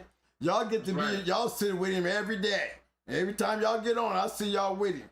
But to see y'all all here in the one room, this is what it's supposed to be like. This is what a podcast is supposed to look like and feel like. You know what I'm saying? A bunch of great guys teaching the new guys. You know, because I'm ready to ask you a couple questions. Like I'm ready to ask, stepping some questions. Ram. Conditioning. All right, let's get it. Let's get it. All right, who wants to start? What is the most important thing that you feel in your conditioning regimen? What do you look for that you want out of your dog? Well, my conditioning is based on the slack meal, so my whole mentality for getting one is to get his heart rate up, maximum stress level. Like I learned my from Desert Rat, and then I learned it again from actual meal maker himself. And then my partner who got the game from them and took it and flipped it and tweaked it, and then gave me the key and I tweaked my way to how it will be still now. So I'm real big on getting that heart rate up for long periods of time. I'm real big on building the endurance up, you know, because that go hand in hand. And you gotta still be strong too. So I do a lot of strength and conditioning work because my keep is a real down keep. So they be coming in, you know, big dog. The first guy that took one down was 12 pounds and he was still functioning on still one. But, you know, it took a lot of fucking work, a lot of fucking walking hours, a lot of weight pulling shit, a lot of carpet meal just to keep his strength up before. With his weight being so low and having still biting, we went from a 10 to a 9 on the mouth, so we didn't lose too much mouth at all. And, yeah, that's it. I try to keep it simple, but in keeping it simple, it's a lot of complex little intricacies that go into conditioning the dog too. True. You know? So yeah, they're my three main things though. Getting that heart rate up, making sure they fucking endurance is up to par, as well as their stamina, and their strength is up to par. You know, when I do my shit all on the slack meal and roll work. Okay, then I'm gonna come behind that. Now, does that play a big part in the pace that you bring to the game? Well, yeah, because even if I got a dog that's usually a slow-paced dog, by the end of our fucking 8 to 12 weeks, depending on if I did a full pre-keep or not, that motherfucker, he gonna be like a totally different dog. He gonna be feeling so good and so light on his feet, but still strong that he gonna go like a different dog. So even if he was a slow and steady dog, now he just on your ass. He gonna start off slow and steady. And you can damn near see it on him. He like, oh shit, man, I ain't got a reason. I still got a bunch left in the tank. Let's go. He just gonna turn it up. But I mainly do it like that because I'm going into the box with the mentality that you bringing your best shit and you might put me behind, so I want to be able to still be able to come back from behind too. So I kind of base my keep around defense, even if I don't gotta go on the defensive end. I still like to have that in the back of my mind too, so I can still have enough strength to get up when this motherfucker get off my ass and I can start punching on him now when he get tired. Okay, Bart. Bart, you can call him Bart. Bart. I know I apologize. Hey, I'm gonna start the shit out of it for you, Bob. But I didn't apologize. Hey, twin. What's You up? fucked up. You've been knowing me since motherfucking 80. Yo, And you fucking goddamn calling me fucking Bakarai. hey, now you know I wasn't doing none of this last night, man. I wasn't doing none of this last night. I'm so goddamn overwhelmed, you know what I'm saying? I'm so overwhelmed, y'all. It's Okay. all good. Okay. It's all good. It's all good. I can't remember half y'all names right now. Can you repeat the question, brother? I'm sorry. Okay, I was coming to ask you the same thing because I noticed you got killers. Did that help? Right. Did that help in your pace set? You know, you won a lot of quick matches. Right. Okay. Now, did you have a pace set, or was you just banking on short workouts and just let them go in and kill shit? Well, it all depends on the style of dog. Mm-hmm. I mean, if I'm dealing with a head dog, even if the head dog is, I'm not saying the head dog got to be an hour, 2-3 hour type of dog, but it just depends on the style. If I got a gut, stomach, a chest, armpit, stomach, throat, testicles, type dog that's got a hell of a above 8 and a killing and a good finishing joint. My workout is never gonna be no long-winded shit, because it's just like when you got football players.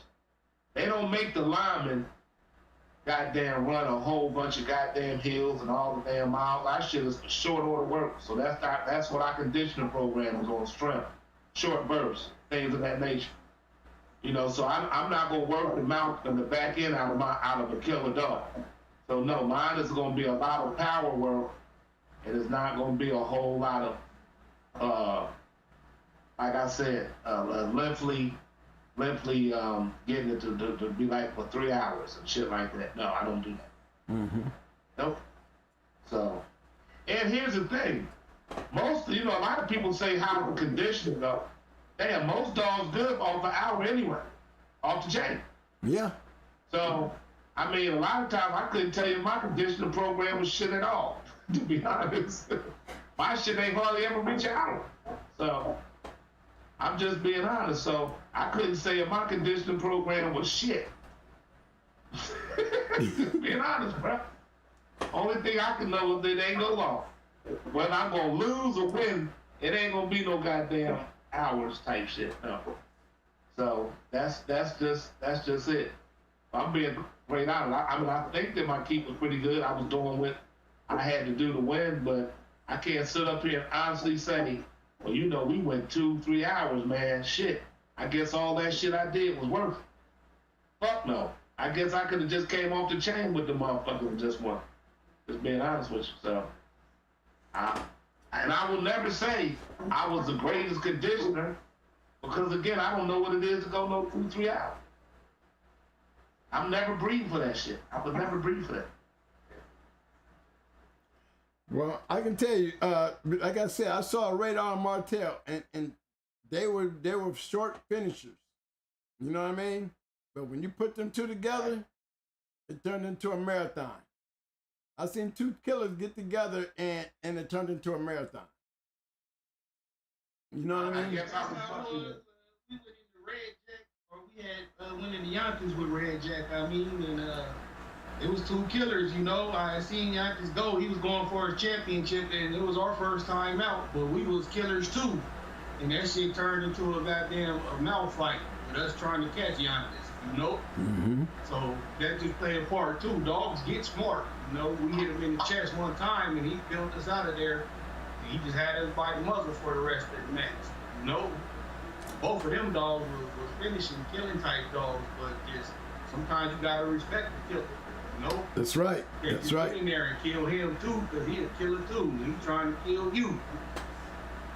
Okay, Now my shit, that's probably the longest match I went, it was an hour plus.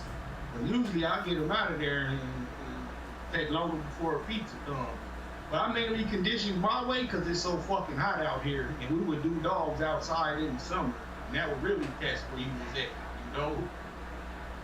So that's why I did my shit with the rail down. I was big on the environment, and I base my yard around the environment my dogs live in. Feel me?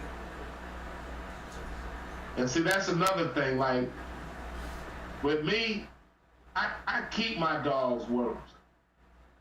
So it's not like when as far as a keep coming, it don't matter, because I keep them on strength conditioning all the time.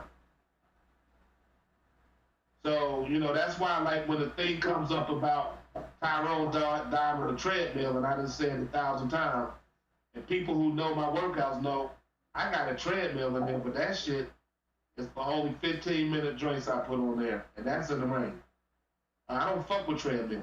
Like I said, the wheel that I use, I got from Parker. And what I noticed when I would go to a yard, he would have 2 dogs on there running in circles on it. They just chasing each other. And he do that, them dogs stay on that shit whether it's a keep or not. That's just dogs be on that motherfucker all the time. Running horses. So that's how my dogs are. So they already so fucking strong, bro. It's hard for you to keep them off of you. I don't give a fuck what style. You can be the greatest head dog. You only gonna hold them out for so long. Ain't gonna catch them. You understand? So I got that, and out of all the workouts that I've seen, I ain't gonna lie to you, the best shit is that wheel, bro.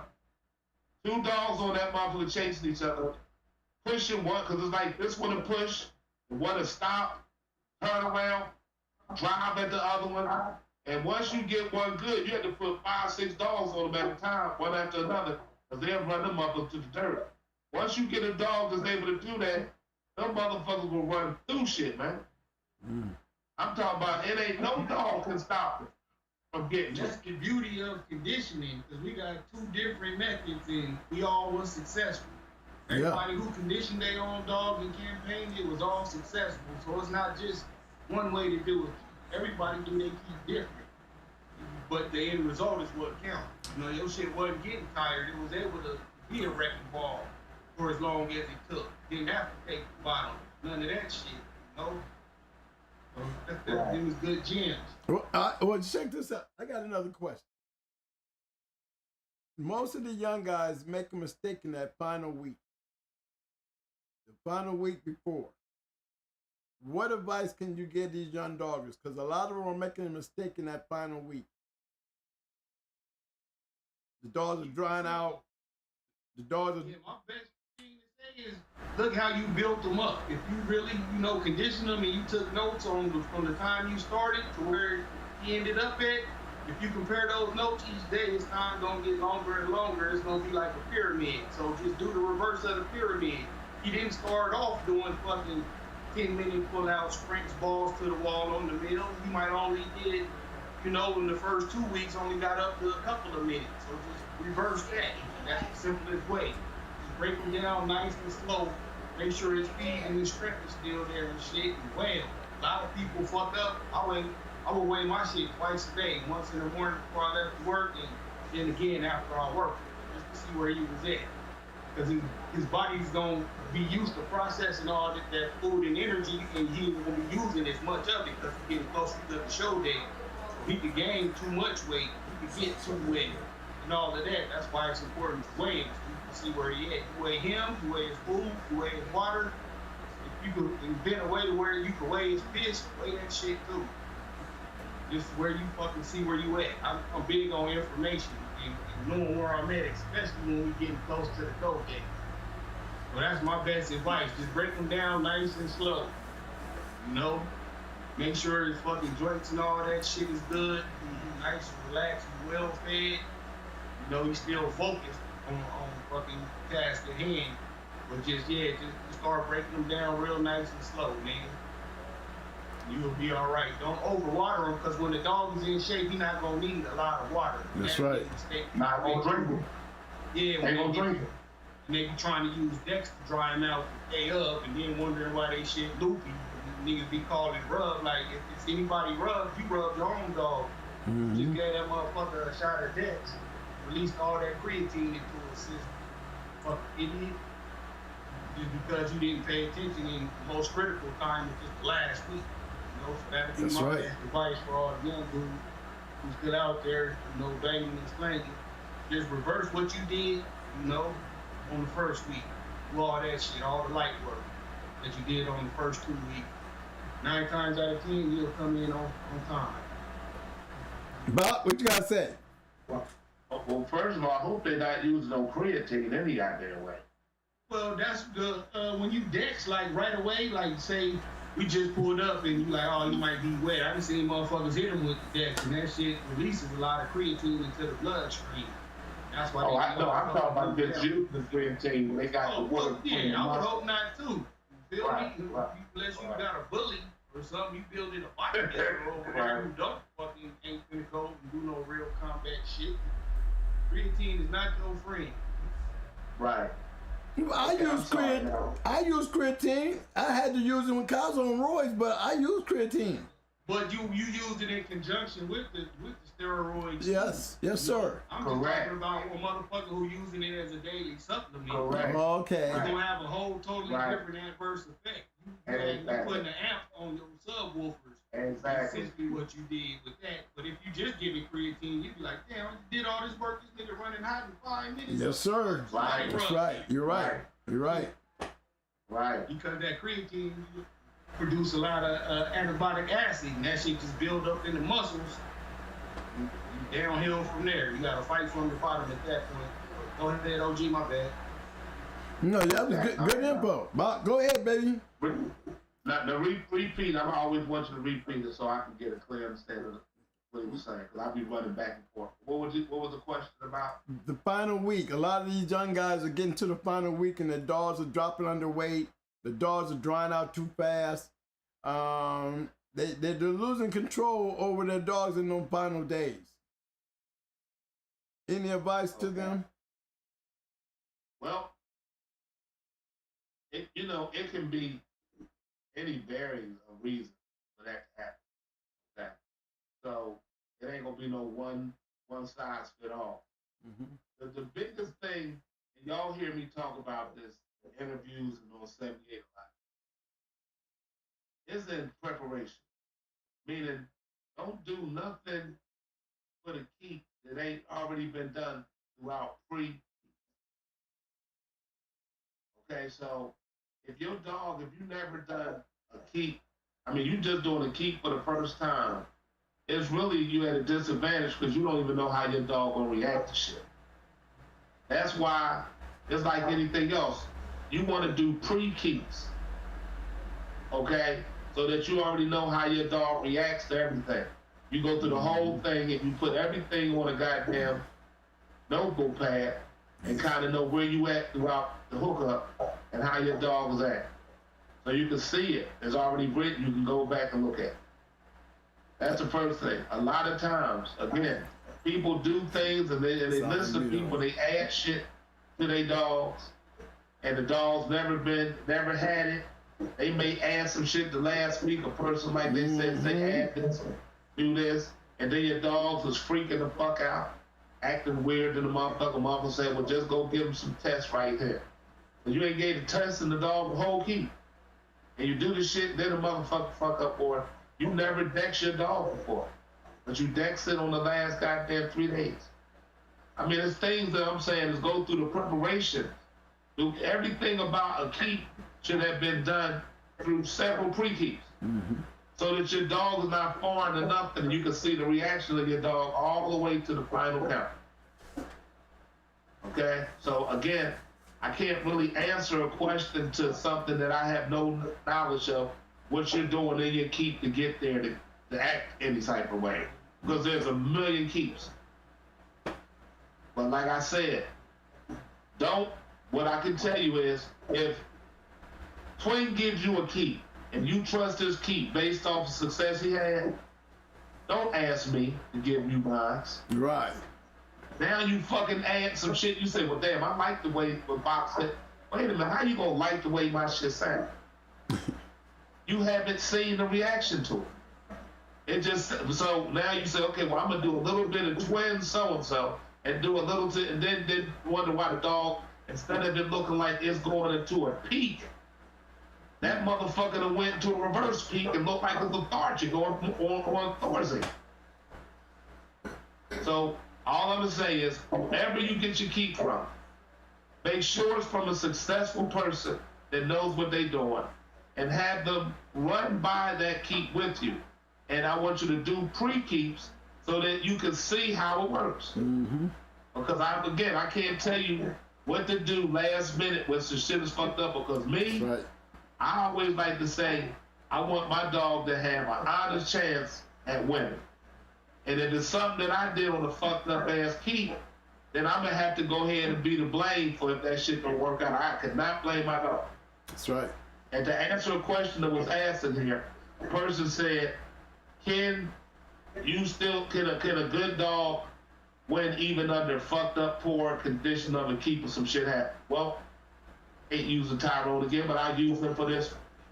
On this fourth one, he had coccidius, 2 pounds under. I paid the forfeit. Fat Bill just fed him 2 cans of chicken noodle soup. And, you know, the N-word was said to my brother and them.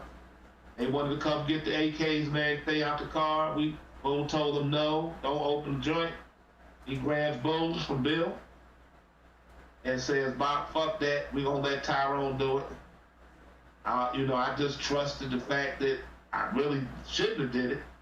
So if anything would have happened with Tyrone not winning, it would have been on me. But Tyrone still killed the dog in 59 minutes. Down, underweight, got coccidius, weak as fuck, and did it, to answer the question of one of the people in there. So Tyrone just being a good dog did it.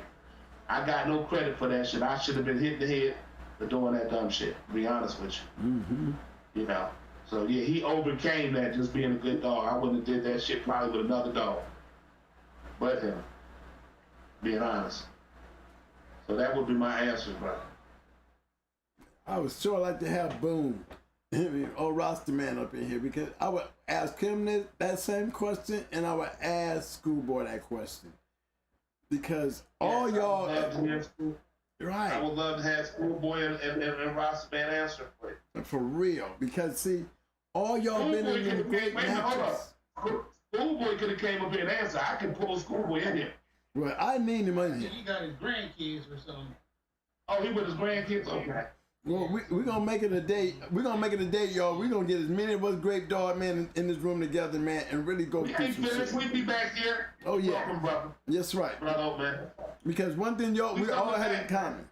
We had that one thing in common. We took notes and drawing our key. Right. Writing shit down. Now, me, I weighed my dog 5 times a day. I bullshit you not. Every time I took him out the crate, I weighed him.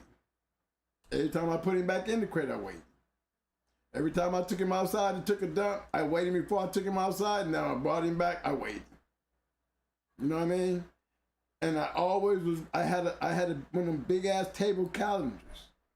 And I always wrote the shit down. There is nowhere in the world that dog is supposed to get sick on me. There's nowhere in the world that dog is supposed to start slowing down on me, and I can't go to that damn calendar and read what went wrong. And you guys know when you do enough keeps, there's certain things that we look for, and one of those biggest things is improvement and recovery.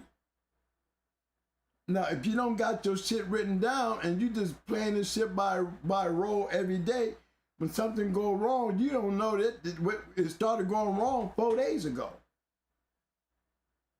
You know what I'm saying? And I was one of them. I was anal.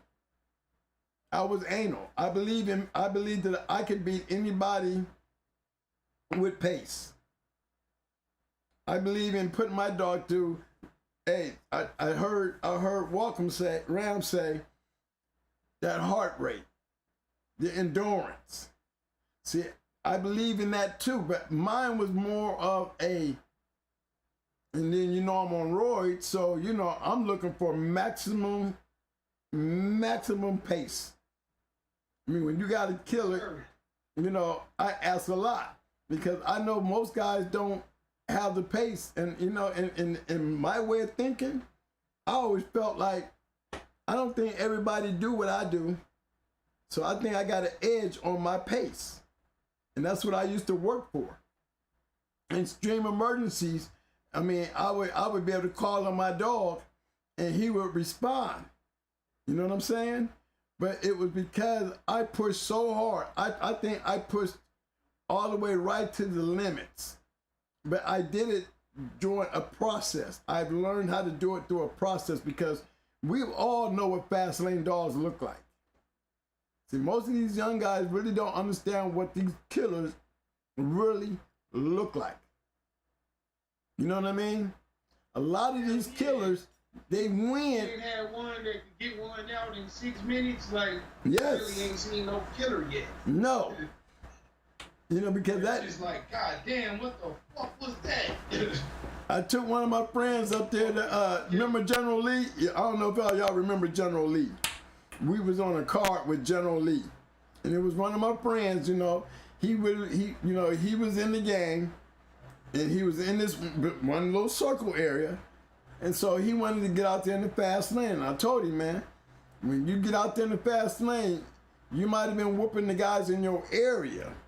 But where I'm getting ready to take you, you're going to get an experience. Welcome to the fast lane. You know what he said to me? Oh, man, it's no different than where I was whooping these people at. He went up in there, man, and ran across one of those little fast-paced killers. And he couldn't believe his dog stopped in 12 minutes. And that happened more times than not, bro. Okay.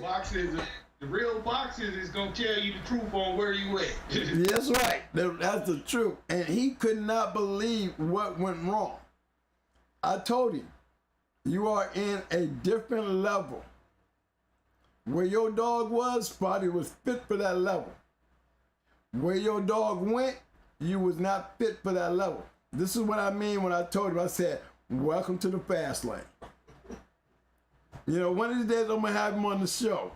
Because he grew up and he became a badass. But he had to learn. He respect the lane.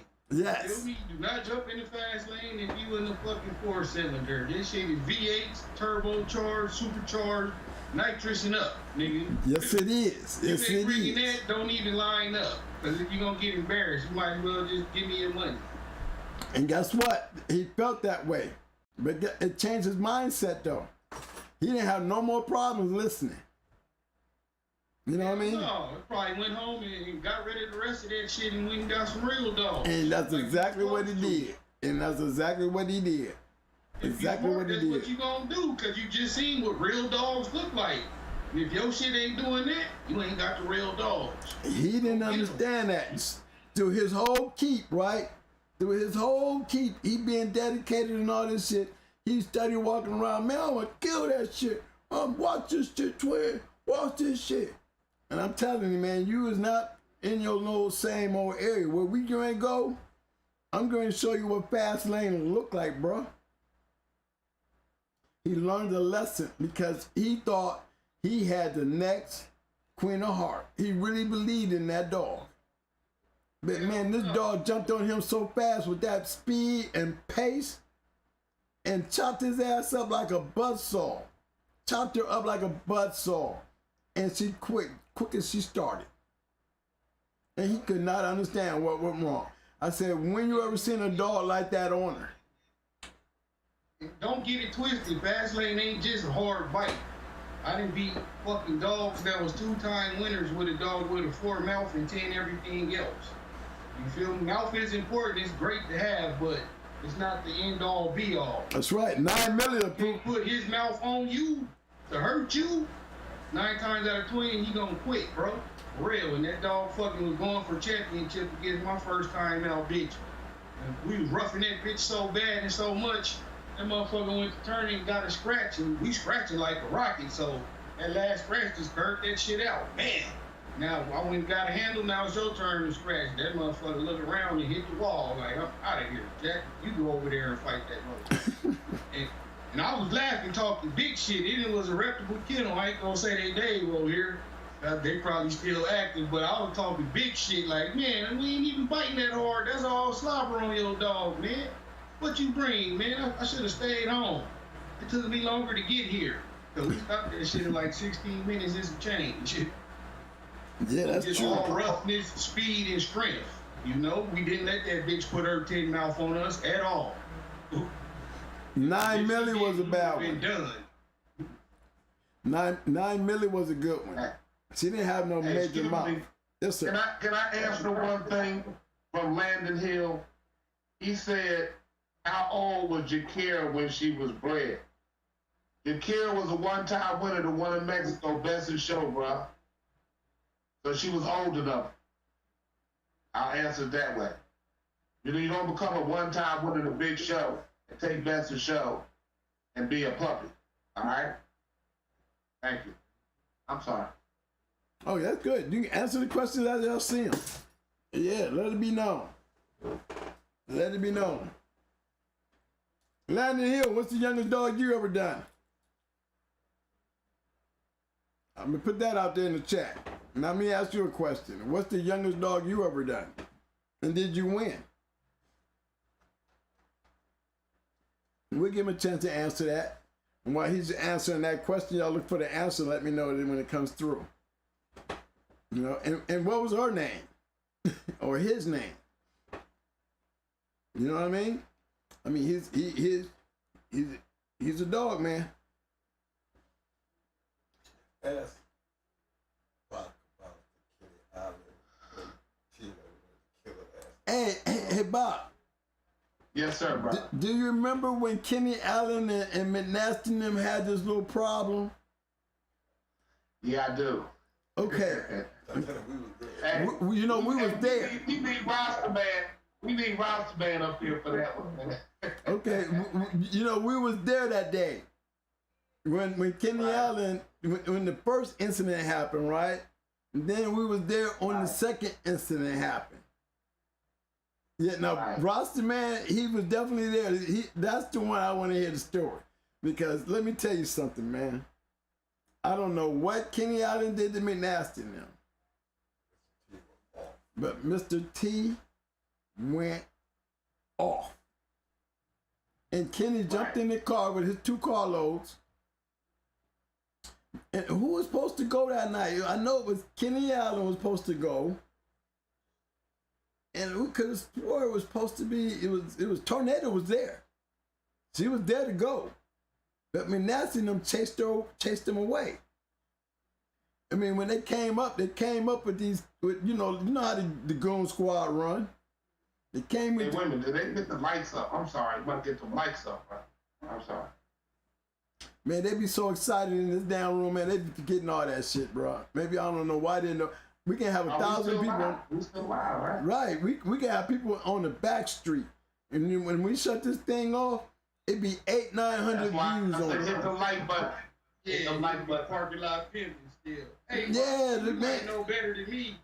Ashanti Mindy asked me since I was a Bolio guy when was Patrick Homer was born. I'm pretty sure he was 89 or 90, but I ain't too sure, bro. Mm-hmm. I'm not sure. I'll be lying. I know his exact date of birth. Yeah, I know my big homies know because they was getting dogs straight from Pat at that time and right off the dog and shit. Off of Homer 1 and 2. Right, there was definitely 2 of them. That's right. In the 80s though, the late 80s. Ashanti Mindy, homie. That was a good question. I mean, you had asked me a question too, Red Bobby. I just can't scroll back up and see what it was. It was something about selecting a match dog or something like that, bro. Post it again and I answer it. But I gotta get ready to hit this second job in a minute though, fellas. Get on this street sweeper and shit. Trying to pay off. Yeah, I'm gonna get out of here too, brother Twins. Oh man, we just want to say, man. Question, no, I'll answer it for I did. Well, go ahead. Go ahead, bro.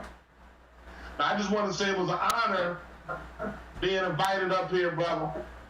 And brother Twin, like I said, I admire your strength. You got everybody here praying with you, brother. I was sad to hear what I heard yesterday, you know. And but I tell you what, we ain't gonna look at it as a bad thing. We're gonna get through it. And I want to make sure you get down here, man, so I can show you some love, man. You know what I'm saying? I'm gonna make sure I get there too. Get you down here, man. I'm gonna get so there. When you get over that shit, hey, you have to come down here for a couple of weeks, man. I don't mind. Make sure you get this good air, man, and we're gonna take care. You know what I'm saying? All honors to you, bro. All honors to you. Thank you so much, fellas. Yeah, but I really appreciate you. Medicine and fruits and shit in your system, man. You feel me? Right. A little bit. I need. Hey man, I'm finna run in and tell my wife I'm going to Honduras. Hey, come on down, bro. Come on down. How you doing with Baka? Hey, I'm in there. 2022. I need my chat room to step up, guys. I need my chat room to step up, man, and give these guys the love. You know how we do it. You know how we do it. Thumbs up, thumbs up, thumbs up, thumbs up. Muscles, muscles.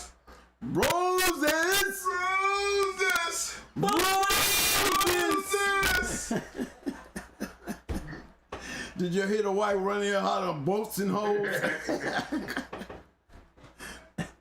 Hey, show my boys respect and show them the love, fellas, so they can come back and let them know that they were honored today.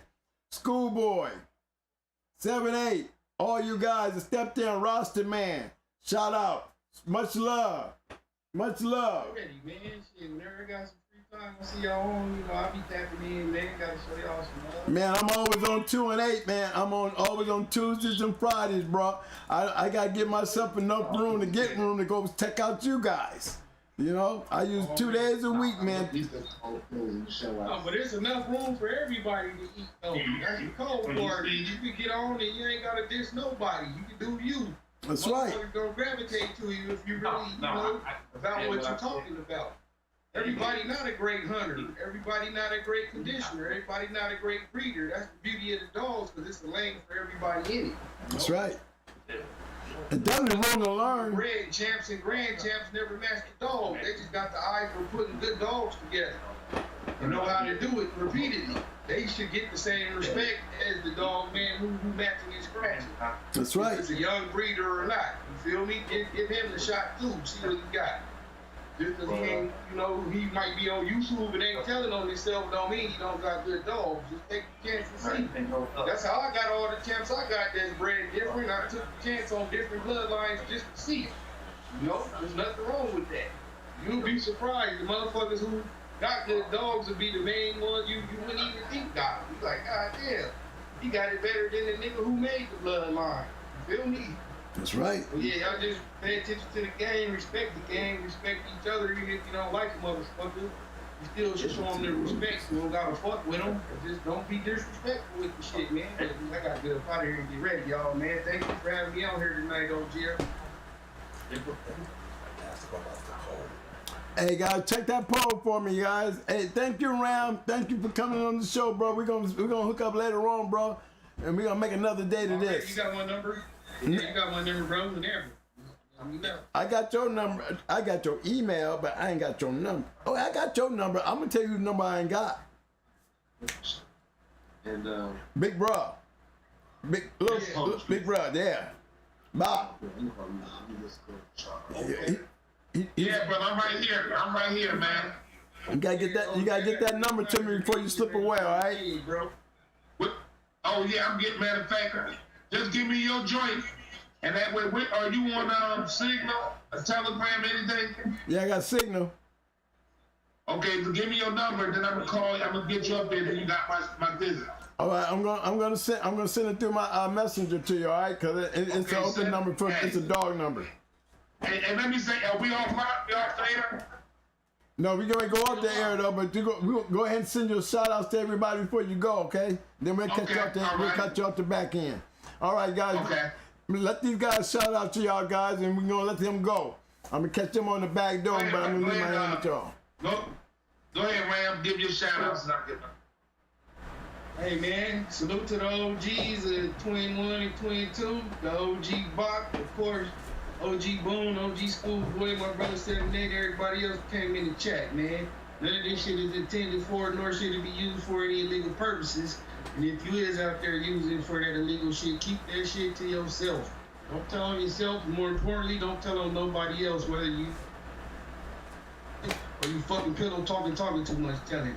This shit fucked up. Enjoy the dogs, man. It's the weekend. Y'all be safe. Don't be drinking and driving. Abortions is illegal now, so pull that shit out and bust it on her back. And I'm gone, cuz. Salute. Salute. Peace. Salute. All right.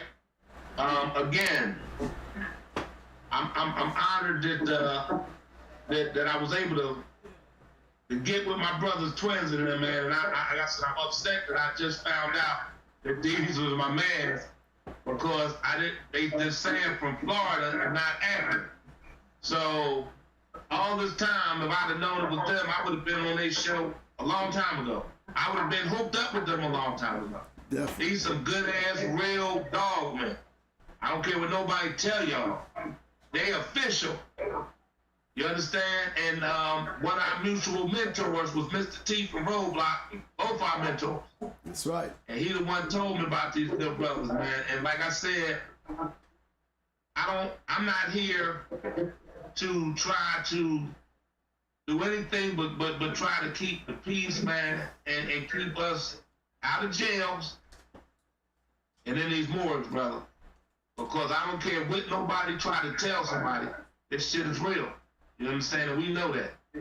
And I just want to be able to say we should be able to support each other with no hating, no fucking bullshit. Just come together, man, and just talk to these dogs, man, because you can see, as long as we talking dogs, man, we can come up here as a man cave type shit and have some fun, man.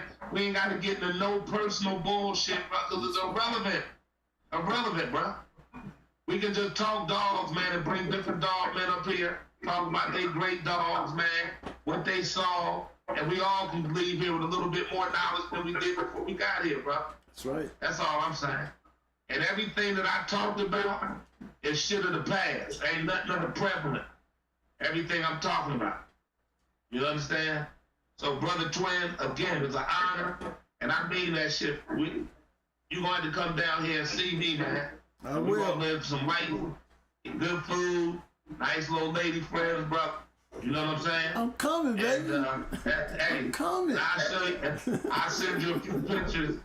I'll send you a few pictures off the air, brother. What's waiting on Come me, baby. on, come You know what on. I'm saying? Give it to me. Hey, I'm ready to send them to you. All Yeah. right, and hey, the chat, this is what I love about the chat. I don't like no shit about motherfuckers with box squad, because I got some hell of a goddamn loyal motherfuckers, okay? And there's other people against other, why the fuck it gotta be another? Why we just all can't just come together? That's You right. understand? It shouldn't be where people should make it where you motherfucker gotta choose between which brother you can fucking fuck with. That's some hoe ass shit to begin with. Why we gotta have that? Why it's always gotta be a Crip and Blood thing, a this or that thing, a that? Why we just can't be brothers enjoying ourselves? You get what I'm saying? I'm just being honest. So I appreciate the chat. The chat showed a lot of love. Everybody was able to come and go, man, peaceful, with no bullshit. You understand? So I enjoyed the chat. I enjoyed the questions. And this ain't my last time coming here. I'm just letting you know that. So, again, much love to everybody. And that's all I can say. It's my man. Twin Wood with the love you, fellas. Love you, bro. All right, brothers. Peace. All right, here we go. Chat room. We had a great day. Man, you can't ask for a better Friday, fellas. Boy, if this ain't Hot Mic Friday right here to remember, I'm telling you now, I'm putting a star on this shit. I'm gonna probably go back and kick back and get me a beer and a joint and sit back and re-listen to this shit. Because it's very seldom that you get that many great dog men in one room. One day I'm gonna be sitting out there with y'all and I'm gonna give them my flow. It's gonna be going hard reloaded, but it's gonna be their room. Because they got so much more to give you. It's not all about me giving you shit now. I'm trying to bring them all back. Mile, all my great friends, man. I got a whole bunch of them. If it's safe for them to come out and talk, they'll come out and talk. They don't want to come out and talk if it's not safe. We got to make it safe for them to come out and talk. We got to give them the love and we got to show them the respect. All right? And y'all did a great job, moderators. My dog man, my boys, my peeps, my niggas. I love y'all, man. Thank you for looking out for me, man. Thank you for taking care of my room. Thank you for taking care of my guests. Great job to my moderators. Great job. Love for that, man. And for the chat. Can ask for the best. I mean, hey, I still think we got the best chat in the game. And I'm glad that all the new faces happen to come in. Don't y'all forget to hit them like buttons. For all the new people, don't forget to hit them subscribes. But then, one more time for tonight's show. Thumbs up, thumbs up! Thumbs up, thumbs up! My souls! My souls! My souls! Oh, there you got those skinny niggas. I still got them. Roses! I still got the little guns. Roses! Roses! And remember, you know how we do this. You know what's coming up, fellas. You know what's coming up. I might be man down in the next couple of days, y'all. I'll be back at the hospital. I got a couple problems going on here. They're trying to figure it out. You know, I want to stay strong as I can, fellas. The day that my brother come up in this damn place, man, and sit down behind this desk because I'm too sick to be here, man, I want y'all all to go out there and scratch a dog for me.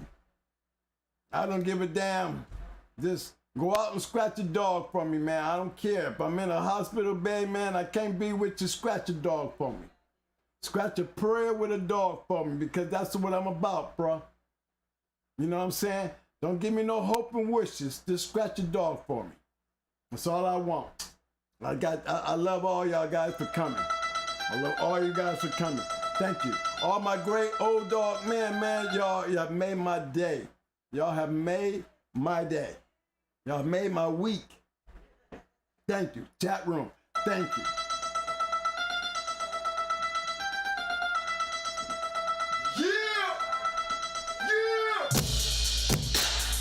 Yeah, we coming to an end.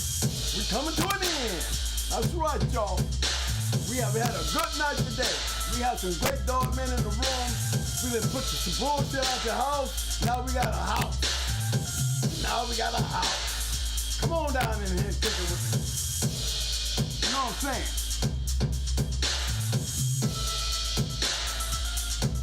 Yeah. You know we'll be back here Tuesday, y'all. Talk shit Tuesday. Another day and another way. Enjoy yourself this weekend. Don't get fucked up to get mucked up, all right? Take care of your family. Take care of your friends. Take care of them dogs. You always got to remember something, fellas. You know why we come up in here, right? You know how we end out the night, right? We're going to always do what we do. You know what I'm saying? Can I get my twin over here, man? You got to put him up in the corner, baby. Got about a busy week. Coming down that wall, y'all. Yeah, get on that wall. Get on that wall, fellas. Yeah. Get a boy. Yeah. What's up? Guess what, baby? Guess what, baby? Yeah. What we gonna do? We gonna always do? Always. Scratch the win. Big dude. Love you, fellas. Hell of a show, man. Well, look, man. I don't know what to say, man. I don't know what to say, man. Hold on, let me crank this up, baby. Yeah.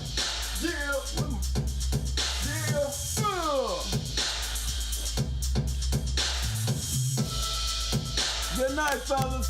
Love y'all, man. See y'all on Tuesday. Parking lot pimpin'. Parking lot pimpin', y'all. I'll meet y'all there.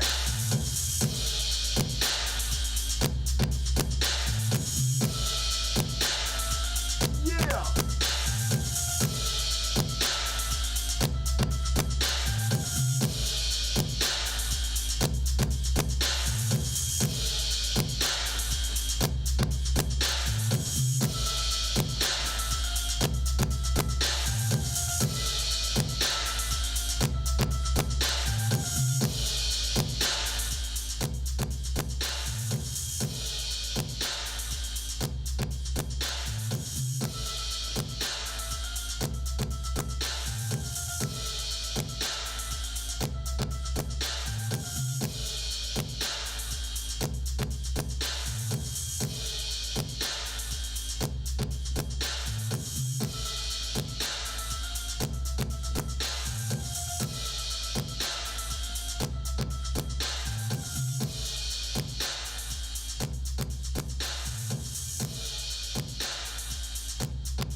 everybody.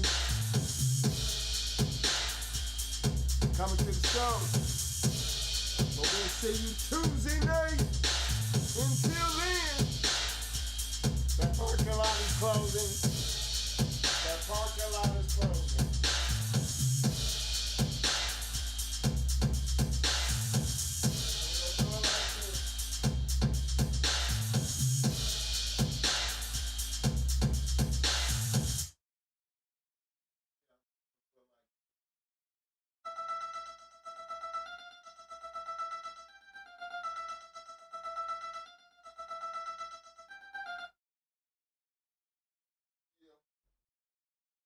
Do it like